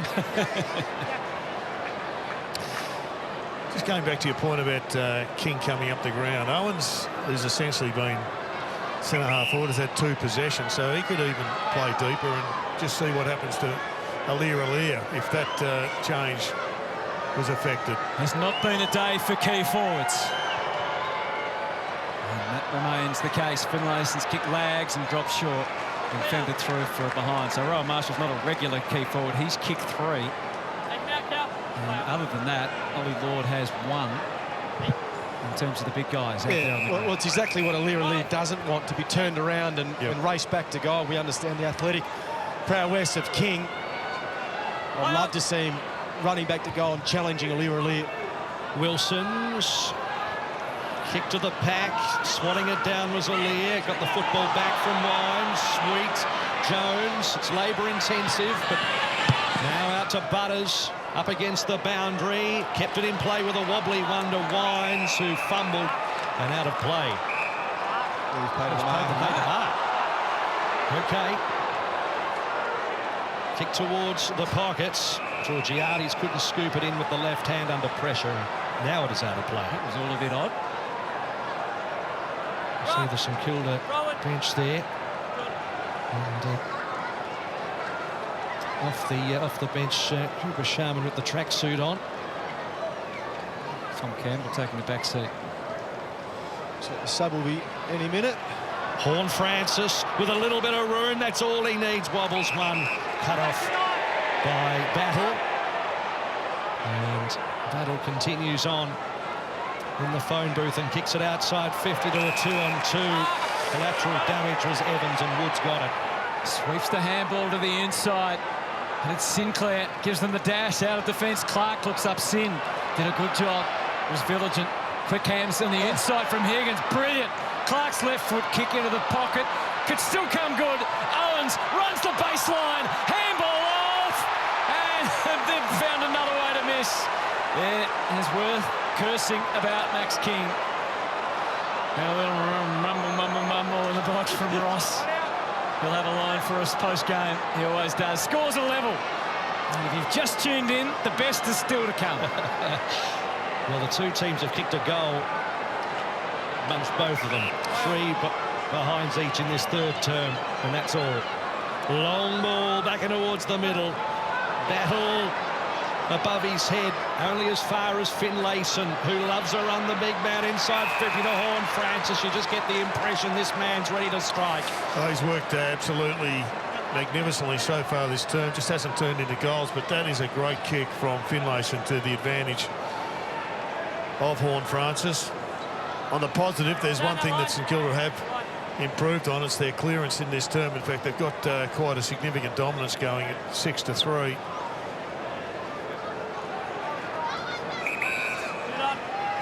So after plenty of misses in this third term, Horne-Francis comes in. We're riding right behind him. Another one. And the young star has glanced it to the left. Sarah Jones, down to you. So the Saints have officially made their sub. Tom Campbell is Oh off. dear, sorry Sarah. Sub. Evans has read the kick in, and he'll go back and have a shot for his first goal in AFL footy. Logan Evans. Go again, Sarah. Sorry about that. All good. Cooper Sharman is on. Tom Campbell off to the tactical sub. We've also got a close eye on Port Adelaide's Todd Marshall. He's been off quite a few times, having treatment on his left leg. So Logan Evans, who was the mid-season pick, still just a young man, 18 years of age, made an impression last week on debut. Can he make one here and now and do what very few have been able to do? He certainly can. Logan Evans kicks the goal after an error and a bad one on the kick-in from one of the best on the ground in Jack Sinclair, and Port's lead is at 7 points. Well, somebody without any scar tissue in goal kicking had to get hold of the football. And this youngster, well, It's well read, wasn't it? He read it magnificently. Maybe Sinclair didn't see him. He was just hiding behind his opponent. But that is a great goal finally for Port Adelaide to break the drought. So finally a goal in this quarter. Sarah, you do have confirmation of the Saints change and the Port Adelaide change. Yeah, they've made a call on Todd Marshall. He's been subbed out of the game. So Will Lorenz comes in on debut. So Will Lorenz out there. What a script for Logan Evans. Second match, first ever goal in AFL in a premiership quarter that no one's kicked a goal yet in. Free kick in the middle. He's going to Port Adelaide and the hard-working Butters. He's looking for a fly-by and he gets it through Jones. Low ball, almost sweet. It was a long way down. Marshall's wonky kick good enough to Wood. Not a big fan of the flyby because he doesn't know what he's doing, who he's kicking it to, and you saw that. He just blazed away, and now the turnover. So Shoemaker for St Kilda. It sits up nicely for Steele. Plenty of time to swing around, do a 180 and put it up into the air. Higgins wanting a free kick. Aaliyah's got it. It certainly looked like he ragdolled into the side. Marshall was the other one in the area. He'd got forward like he's done on occasions, but just couldn't get to that contest. Aaliyah to the pack. Georgiades. Good mark. Mead running hard. Only a one-on-one inside 50. It's Lord, tries to pat it to himself. Burne-Jones came through lurking. Finlayson picked it up. Thought about a shot and then passes it to Drew. Good composure. Yeah, great vision and Good really good discipline work too. rate from Will and Drew. You're right, good discipline. So we mentioned in the first quarter or the second quarter where he snapped it around his body, could have found one inside. Those ones are just worth their weight in gold. Just calm everyone down. The player in Drew gets a little bit of time and composure.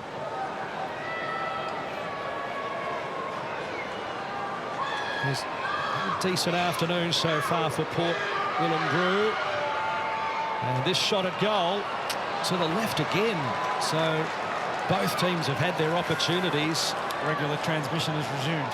Now it's that wind. It's very difficult conditions Under here. the lid. 1 goal, 5. 2 goals, 5 in the second term. This game could be over. 12 lead changes in the game. Port at the moment 8 up. Snagged out there by Steele. This is Wood. Fairly open country up ahead. Aliir, though, is the extra body. He's not going to be in this contest. Butler waiting and then realises he can have a go at it. And he takes the mark.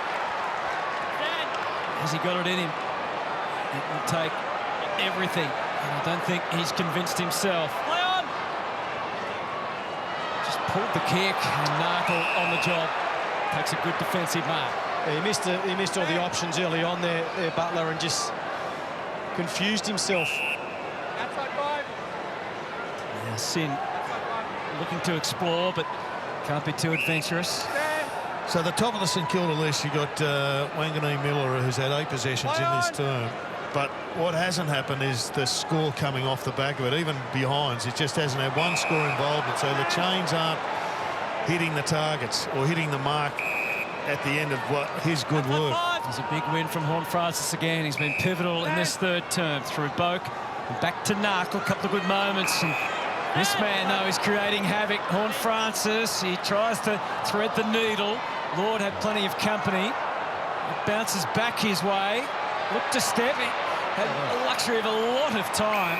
And he used it well to Finlayson. If anyone can kick it 50 metres. Well, actually, Port are well equipped, aren't they? And he's looking for a couple of others who'd be good options. One of them is Farrell. One of them is Houston. The umpire says no. Interesting. Why couldn't that happen? Off. Hadn't been called back on, apparently.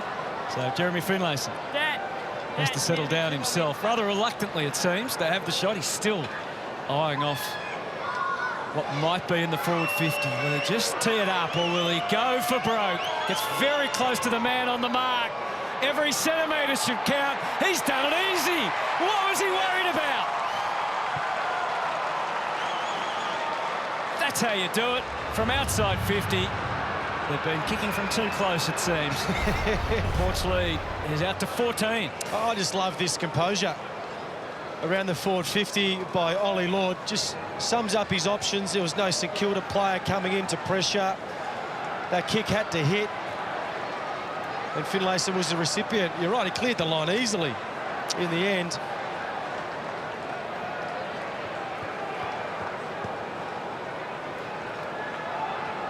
That's a big goal when a lot of others have missed in this quarter. Once upon a time, he was a beautiful kick for goal. Not so much in his Port career. 11-13 this year with 6 misses coming in today. And for his good work, he gets thrown into the ruck, which he's been fantastic at various stages through Port's last 5-6 years. Marshall won it down. Clark went without it. Mead. Over the top goes Marshall.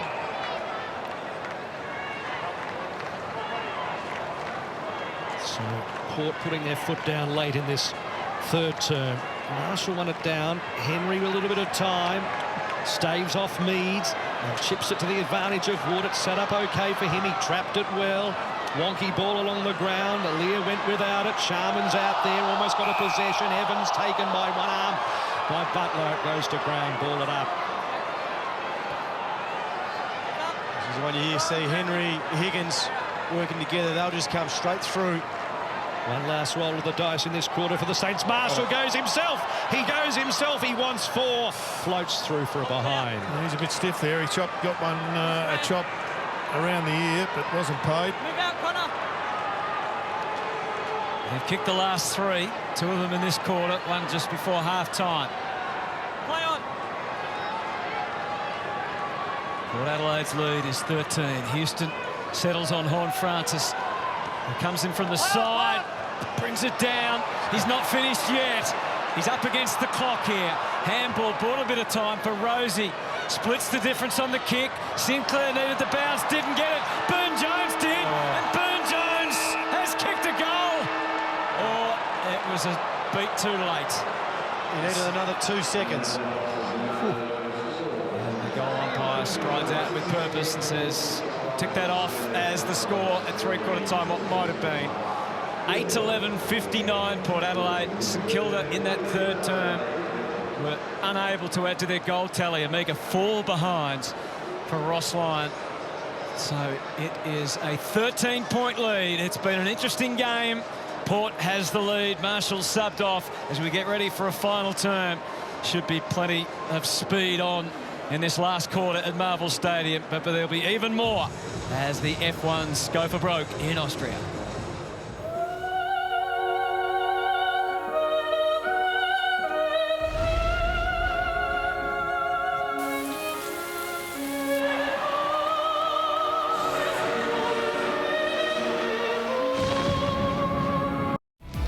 Must-watch final quarter coming up. Can the Power break a 3-game losing run, or will Ross Lyon Saints fire back? It is the Power leading it by 13 points in a seesawing contest. The Power's midfield Bulls threaten to break this one open. And guys, one thing that's really obvious at ground level is the running power of Jason Horne-Francis. Oh, it's absolutely amazing. There was one stoppage where he just put the blasters on, and we'll show you the vision of it. Horne-Francis is essentially against Jack Steele. Then there's a crossover with Henry, so he pushes him out, and then Henry takes responsibility. Steele stops in his tracks. Now watch this kid embarrass the two of them. He is up and away. He wants to win this game more than anybody else at the present time. He has a look. He just times his run. You can see Henry in the foreground. You can see Steele just plodding along, trying to get there, and then the extra man was Jason Horne-Francis, and he picks up a shot at goal. It's great work rate. It's impressive. 23 disposals for the match, 11 in the third term. Wanganeen-Milera for St Kilda with the clearing kick inside 50. King at the back goes to ground. Going in was Jones, and goes in, gets a free kick for a high tackle. That'll be St Kilda's challenge, I think, Jared, in the fourth term as well. Just the speed once the ball gets to the outside of Port Adelaide's mids. Sin, Rosie, and here is Lorenz on debut. Because his grandfather, Graham Arthur, Premiership player at Hawthorn in 1961 and Hall of Famer as well. Lorenz with the kick. No mark from Georgiades. Goes to ground. Steele for the Saints on a dime. Sees Henry and finds Henry in the wing. So somebody for the Saints has to just explode and take it up a serious notch. Couldn't be Henry. Can it be the skipper Steele? Henry to Sinclair. His kicking efficiency's been good. Wood. He's a chance to be the man, Wood. He can drag them home. Wood looks further afield. Props it up towards the square. Sharman spoiled by Lear, out of play.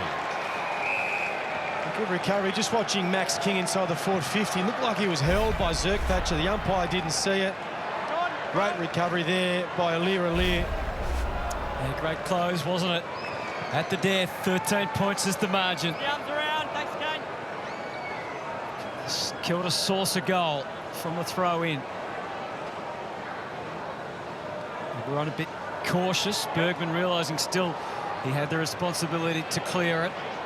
Webster. Back it comes again. Wood the best. Oh, from the side, Sharman. The freshest legs, the biggest spring. Takes the mark. Yeah, I was just thinking, sorry, Hud, I was just thinking he could be that player. Fresh, jumps at the ball really well, got great timing of when to get off his opponent and leap. A lot of the attention will go to Max King. That will be the player that Lear references. Don't fall asleep on this player, though. Dare I say it, 4 goals, 8 this season in his 9 games. Often just has to fill a role, coming in as the sub. Well, just like an arrow, straight through the middle, convincing, puts it through. There's the start.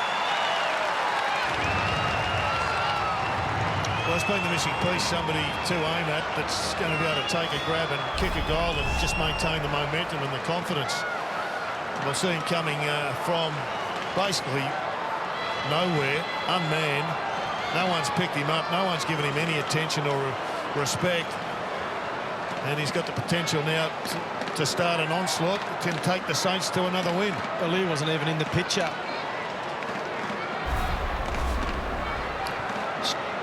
The start they wanted. The fresh legs of Cooper Sharman brought on with Tom Campbell being subbed out. Zach getting push and shove with Windhager is no surprise.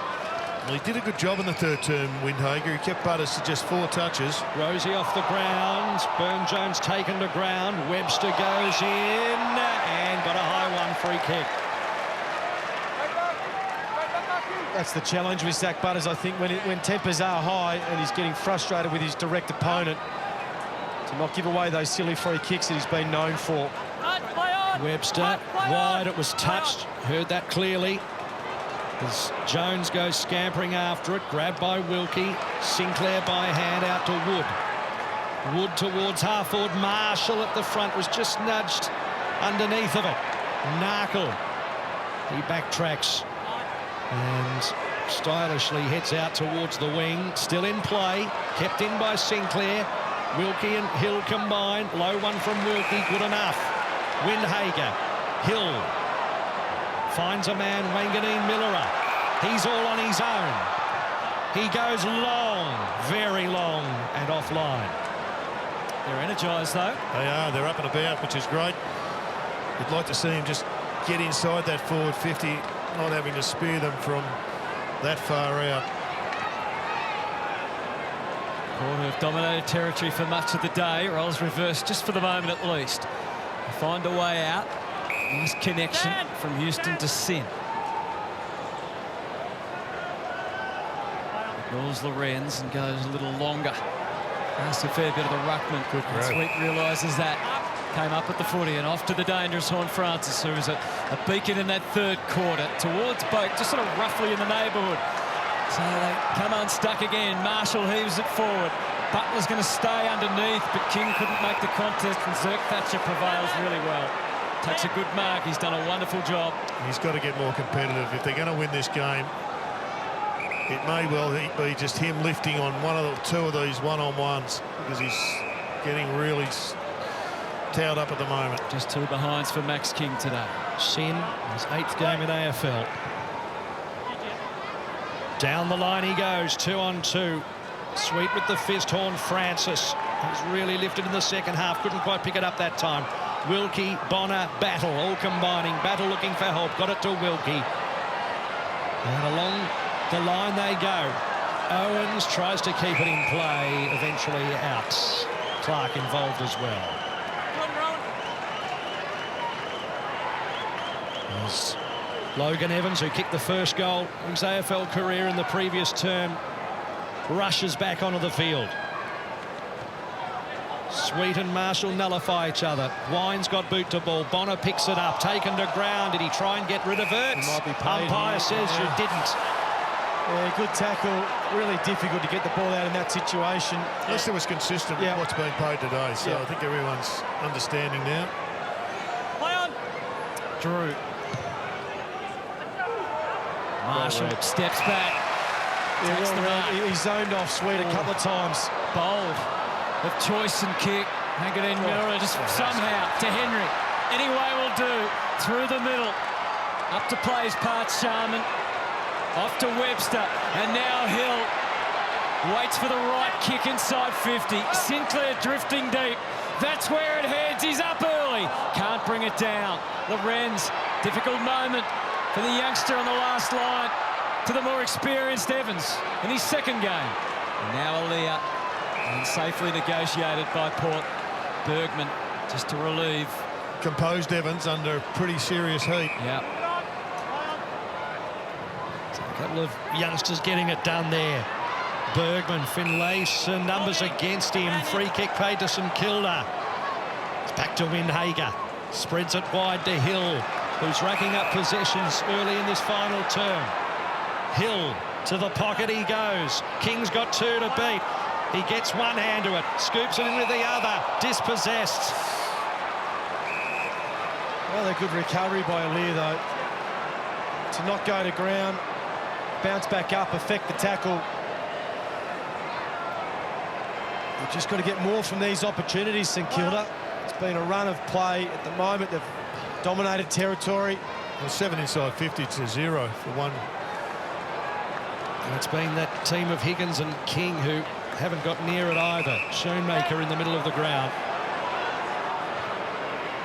At this stage, St Kilda, it's all been the right of screen. Yep, it's been superb so far. And Wood is a target forward. Schoenmaker, long and high, backing back Sharman. He gets an opportunity here to Higgins.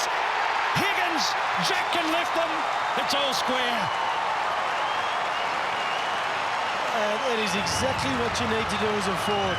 If you're out of position, go back and make body contact like Sharman did on that occasion. But you must keep your eye on the ball. You just see there, leads up, realise he's not in a good position, keeps his eye on the ball, makes body contact, and then gives it to his smalls. That's the contest we've been crying out for in the St Kilda forward line. They have dominated this quarter. This time they've been able to snap truly today, the Saints. They have the last two, and the game is once again all tied up. They're just dominating at the present time, St Kilda. There's Mason Wood. He's now pushed almost to the goal square, but 8 inside 50s to none. This is where their mids, their superstar mids, need to get to work. Max King on the bench. Drew lost the run of it and was interfered with. Wins the free hand pass off to Butters. Urgency level is lifted now for Port Adelaide. Rosie made the contest, battle the ball into his arms, and now over to Hill, who can just ease the squeeze. Off to the captain. Yeah, it's a better inside 50 for Port Adelaide, though. A lot deeper. The last couple of occasions have been too shallow. Still to Marshall. They put together a good little sequence here. Owens. It's a call from Henry at centre half forward. Goes way out to the left flank. Wood and Farrell. Hill, left boot, goal square. Higgins again. Evans did what he needed to. Under pressure, Dow. Henry stuck underneath the Houston tackle. Well, right now, if we had a metre on work rate, St Kilda are miles in front. They have started this as if they're winners.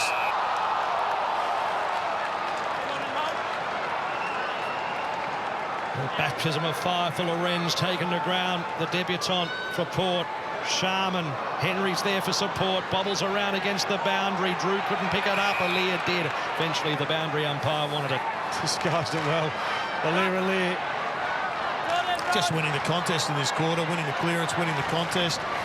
And they double their numbers. Yeah, these players are dangerous. You just see there, left of screen, lining up. Saints giving themselves every opportunity with the inside 50s. Out the back it went to Wines, who just blazes away outside 50.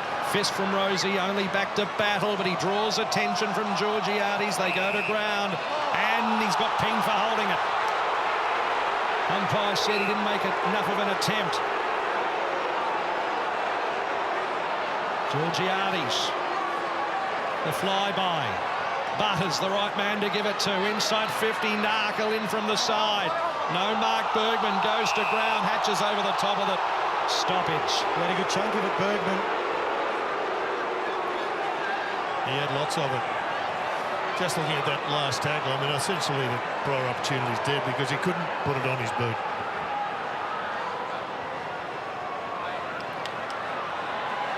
Still in dispute. Windhager found it out of the mess. Into open country again. A sharp, unkind bounce for all comers. Knocked away Jones. This is Dow. Eyes up. Henry always knew where his danger lies. Tried to poke it in front of Higgins and Hill. Higgins decides that he can bring Aaliyah down. And despite those claims that are made loud and clear by the Saints fans, the umpire says it's worthy only of a ball up. Did Aaliyah take on the tackler? You can decide that. 2 arms free. Clearing kick from Sweet back to the wing. Georgiades in battle. I'll tell you what, there's a bit of feeling, though, from both sides. He wants his man on to his right-hand side, Jason Horne-Francis. He's been on the bench for a period of time now because the play's been on the other side of the ground. Yeah, they've lost their handle on the game right now because he's off. It's a frustration of modern footy. Yep, definitely A high. little over-eager. Gives away the free. The crowd give that a ringing endorsement as Mitch Owens climbs to his feet. They all want to play their part for St Kilda now. To half forward, Aaliyah is the stumbling block. And he takes the mark opposed to Wood. Got to put it on the board, though, the Saints. They've got their momentum. They've got the flow. They've got the contest. Brad Hill limping off to Sarah on that shortly. He's been huge this 4th term. Brad Hill, too. That's not good signs. Burn-Jones.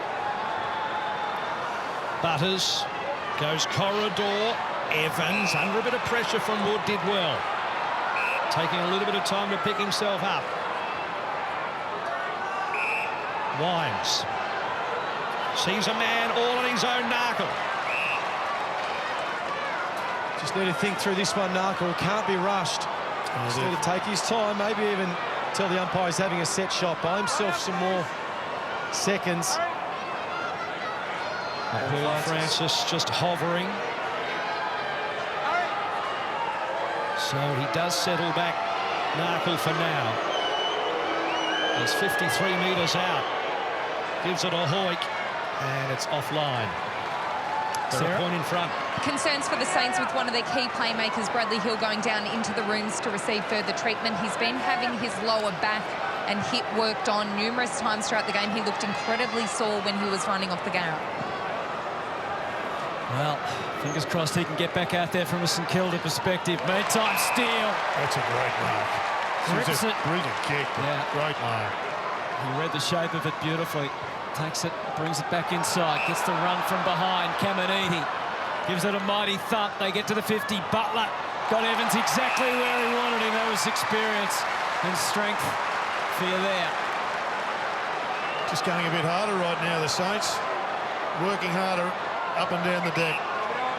They've been good in final terms this season. The connection wasn't easy, but it was doable. And Butler and Higgins, the Saints smalls, combining to give them a genuine opportunity here to get back in front. 5 goals before the bye. That's just crept over the top, and he'll be extremely disappointed in that. Ross Lyon, shake of the head, and fair enough, scores a level when St Kilda could easily be in front. Been a lot of maybes, though, to that. So, Aaliyah keen to offload. Rosie plays on quickly. Evans. Poor kick. Piercing ball towards centre-half forwards, but Wilkie had the opportunity. Georgiades manufactured something to Mead, to Jones, to Horne-Francis. Narkle spread wide. Again, he finds himself in isolation. But again, he's in a difficult position here, isn't he? Right on the cusp. Yeah, it's just the different side of the ground this time. He's got enormous vision, Horne-Francis. Sometimes goes for the impossible, but 9 out of 10 he hits targets. Quinton Narkle. Let's kick one today. That's the difficult task ahead from 51. It's going to sit up right on the goal line. And in the end, Caminiti had to spoil it.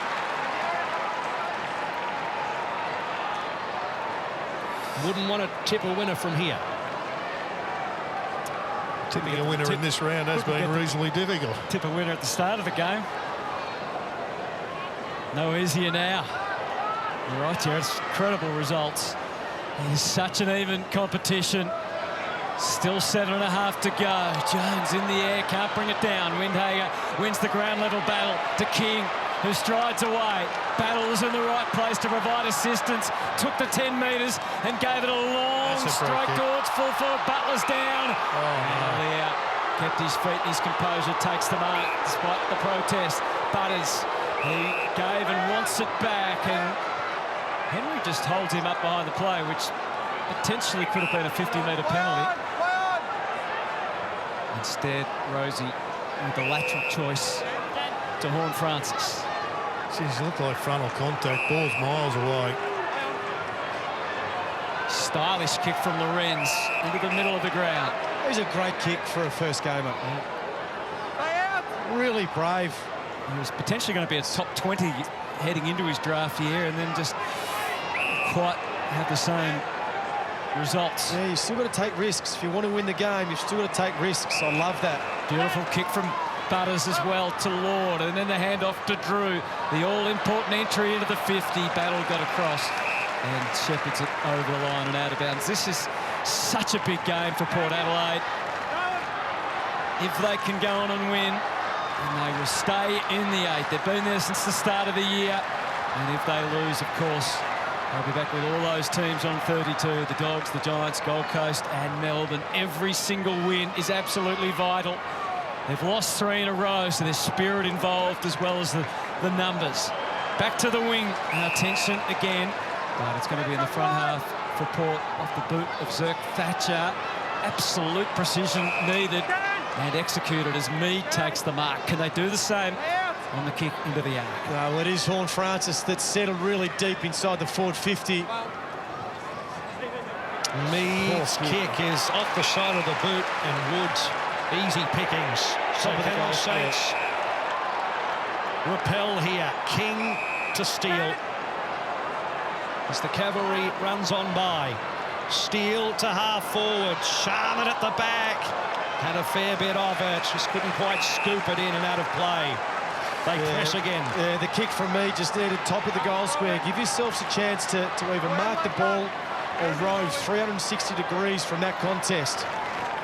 Can't play it safe now. Running repairs for Lockie Jones. He's got a calf muscle problem. Finlayson and Marshall. Finlayson uses his body well.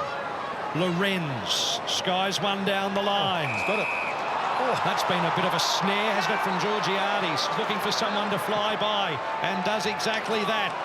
Kick inside 50. It was a kick and hope, and Battle was the last man there. Great diligence from Windhager. He didn't allow Butters to have free rein on the kick. Now it's the Saints outward bound. A hard one to get the run off, though, and just cruising is Farrell. Indulges in a bounce so he can get closer and make sure of the connection with Lord. We're down to 4 minutes 58. I mean, Lord was the obvious option. If Farrell had kicked it a little bit earlier, it would have been closer to goal. He did well, though. He ran off his man 50 metres away, read that beautifully. He got a nice bounce, but he sets them up. Just 22 years of age. Injury restricting his opportunities at the start of this season. He's the future up front in the absence of Charlie Dixon. Can he kick it 52 metres? Doesn't really try it on. Looking for Georgiades to try and pop up and take a mark. That doesn't happen. Sinclair and the Saints go to work. Clark with a clearance. Farrell! Big leap, no mark. Higgins kept his wits about him. Owens off to Webster. Max King, this is your time. No, it's not. It's Zirk Thatcher. Just had to come to ground. Great positioning by Zirk Thatcher. You've got to compete and beat the ground. They've popped it up again. Saints with another chance. Owens. Reversal, is it? Downfield, Singer climax when he kicked the ball. Crucial time of it too. 4 minutes to go. Farrell with the free kick. His midfield kick's pretty dangerous at this time of the day. Farrell, wider he goes. 2-on-1. Saints had to win that. They had the numbers. Caminiti has it. Then it's a dangerous kick inside defensive 50. Battle had to hold his nerve and hold the football, and he did exactly that. Long ball to Wood in the middle of Marvel Stadium. Building something to King. King plays on. Wanganeen-Milera, standing start, Steele on the 50-metre arc. Well, just did it really well then. St Kilda got the intercept and then kept their cool on the transition forward with the skipper getting a shot. He's done some excellent things today. Can he go back with 3 minutes to go and put them in front? He's only kicked 2 goals this year. It's got to be a big kick under fatigue.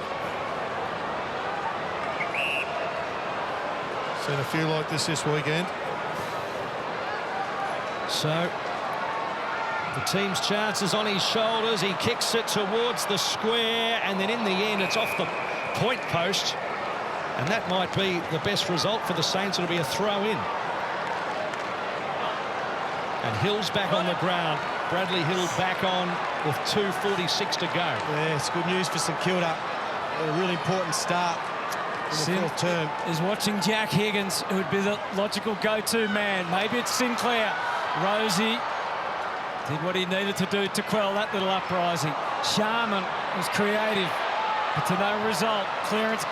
There's a good one from Wines. Caminiti tries his best to lift. Drew does that. Port lead by 1. They get a bit crafty, although the kick is going to buy a bit of time.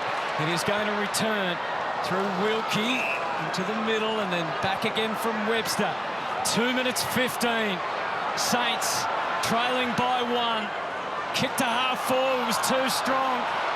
And that man, Horne-Francis, has been a step above just about everyone else, particularly in the second half. He's going again.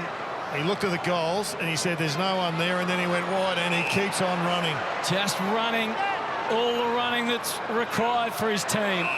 And then the connection with Drew. Now the onus is on St Kilda to win it back. Port playing keepings off. They have the clock on their side. Well, this is where they can be patient. Yeah, too many St Kilda spares inside their own forward 50. You need to go in and equalise. Ollie Wines to Bergman. And now it's a minute 35. Saints fans, it's hard to watch. Bergman, though, with the hopes for Port Adelaide, gets it in deep. Finlayson climbed high. Sinclair just had to hit in hope. Good spoil from Wilson. Keeps them alive. Port trying to be careful with the tackle, but not careful enough. It's a minute 14, and they still have a chance. Owens at the free kick. Called to play on. Down the line he goes. Alier sets himself. Port had the numbers. He couldn't take the mark. Henry's lurking. Came out to Rosie. Port inside 50 they go. Mead runs back with Georgiades. He's got it in the pocket, has he, or did it spill out? It has spilled out, although there's a conference going on between the field umpire and boundary umpire, and they say that it was knocked out. Jordan, Rowan. They're both in the same position. Why wouldn't the field umpire just make the call? It's been one of those days. Port lead by a point. They're gritting their teeth and they're holding on for dear life. Throw in. Marshall and Sweets. It bobbles about. Burne-Jones is in there. He's good. Taken to ground. That's holding the football. It's going to be a free kick to Georgiades with 37 seconds to go.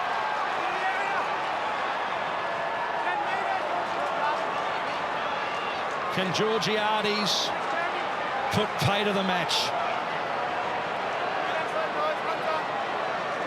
The clock ticks in the process. Clear free kick. Well executed tackle. So after a match of ebbs and flows, a tough-fought match. Mitch Georgiades from directly in front. He's missed. On the siren. He's actually missed. He's missed, but they've held on. They have held on. They've done it for Ken. Well, in some ways, that sums up the afternoon. Indeed it does. Shot after the siren, or on the siren, which is missed, but it's enough to give Port the win, the 4 points they so coveted, and after 3 losses in a row. They'll take them any way they can, and they are back in the 8 tonight. Yeah, it's a great win after the week they've had. And then in the last quarter, it was St Kilda's to lose in many respects. They were really stiff, losing Brad Hill, who only came on for the last couple of seconds. But they had so much territory in that last quarter. Kicked 2 goals too, had the momentum. I thought this bloke was one of the differences. He was just absolutely sensational, and a great last quarter. Turned them around a number of times. But it was 2 clubs really battling against themselves, going head to head, and in the end Port Adelaide made just slightly less mistakes. 4 goals, 13 after quarter time for Port Adelaide. They had a lot of the territory, but they just couldn't capitalise as we head down to Sarah Jones. Connor Rosie, 6 lead changes. It was an arm wrestle all day, but you guys are in front when the siren sounds. What's the relief like right now? Yeah, there's certainly a bit of relief, I guess, after the last couple of weeks, and the club being put under a little bit of pressure. It's nice to come out here and get back to what we do best. We sort of had a bit of a week on connection and bringing the group together, so it's really nice to come out here and come away with a win. When we spoke to Ken before the game, he said that match day is the fun bit. This is the bit that you guys love to do. Can you go out there and enjoy it when you have been under so much pressure? I think that's one of the many challenges of AFL football, is the external pressure that gets put on people, and from my perspective, it's locking out those outside of the football club and listening to those that matter, and I think we did that really well this week. The vibe around the football club was still up and about, and we've still got so much more to play for, so really excited. As a skipper, how do you get around the coach when he is feeling the brunt of that pressure? I think he's pretty used to it by now, to be completely honest, with Adelaide media and Look, our full support's behind Ken. We love him as a coach. He's such a good mentor as well as a coach. And as long as he's at our football club, he'll have our full support. Do you feel like a win today can get things going again? I mean, we only have to look at the ladder to see how tight it is. You only need to get on a little roll and you're right back in the hunt. Yeah, and I guess that spurs a bit of the motivation is how close the ladder is. Pretty much every side's gone through a spell of not playing their best football, so we feel like hopefully that's our bottom out and we can get on a bit of a roll and be ready for finals. How much do you enjoy playing alongside Jason Horne-Francis and watching his development? Yeah, he's going to be a special player. We're really grateful that he's at our football club now. We love him as a teammate, especially. He's really selfless, so can't wait to see what he evolves into. Well, enjoy this win. You've deserved it. Well done. Thank you. Cheers. They'll certainly take the victory. They continue their dominance over St.Kilda. That's 14 of the last 15 encounters against the Saints where they have prevailed. And the last 5 have been close. And it was a strange game. They've won kicking 3 behinds in the last quarter to hang on and win. As Geordie said, they were wayward and devoid of confidence really with their goal kicking after quarter time. And they kicked 4-1 in the opening term. But somehow they've been able to hold on. And in the end, I suppose it doesn't matter if there's not much for the show reel. It's just the 4 points at the end of the day, and that's what they've travelled over to get. Well, that's the sort of season it is, Matty, isn't it? It is. It's so even. Down to Sarah Jones. Well, I'm with a man who's been under enormous pressure the last couple of weeks and now can sit back, take a deep breath and enjoy it for a moment. Ken, how are you feeling? Pretty hard. Been a tough week. Great boys. Great boys. I really like the fact that we're under the pump and we just stuck at it. It wasn't easy, but we got there in the end. And sometimes it feels like a bit like last year, and now that I've got over that emotion a little bit, sometimes, you know, we're 2 points from 4th. It felt like we're on the bottom of the ladder, and I get why. I really appreciate the fact that we've been playing poorly, but we're doing our best to keep it right. How much does it cut you personally, that pressure? Oh, that's part of the job. Unfortunately, you don't want it, but you know what? I want the job, so I've got to put up with that. And do you feel like these boys have got you back when they play like that? No doubt, no doubt. They do that regularly for us. You know, they compete really hard. They led really well today, I thought, by their captain, and I thought Thatch down back was amazing. But reality was, as a team, they stuck together. You're one of the coaches in the league that does like to coach from the boundary line. You feed off the energy of the players. You're able to eyeball them on the side and give them advice as they come and go. What was the ups and downs of today like? They were giving me advice. That was really good, that they were really engaged and really stuck together. Look, we travel pretty well more often than not. We like each other's company, and that shows. Do you feel frustrated with the attention? Do you think it's been warranted? No, I don't feel frustrated. I just feel a bit... I feel a bit flat on the way we've been playing, and if we weren't playing that badly, we'd have no attention, but this is what the game does. There's not much margin on the ladder at the moment. I mean, it can turn around so quickly. How much can a win like today just be the kickstart you need? I don't know. I think I'll just enjoy today for a minute. And how will you enjoy that? With those boys. They'll be special when they're in about 40 seconds when I get in there with them, be special. As you should enjoy it. Well done, Ken. Great work, and enjoy that song. Thanks, Sarah. Well, that just shows, doesn't it, what this game can do to you. Even a man as experienced as Ken Hinckley, we know what he's going through, but just for a moment, he let the guard down, and that's great to see, really. The coach is able to share that with us. It's brilliant. I love it, Hutto. I really do. No one can understand what these coaches go through unless you've been in the seat, and he's been in it for a long time in a town, that it is amplified when you're going good and when you're going poorly. That would have been a tough watch for him today, though. Oh, my goodness. It was, yeah, it was hard. It was hard going at some points. Well, the good news in this unpredictable season is there's still more footy to come. Who you got, West Coast or Hawthorn? That's still to come.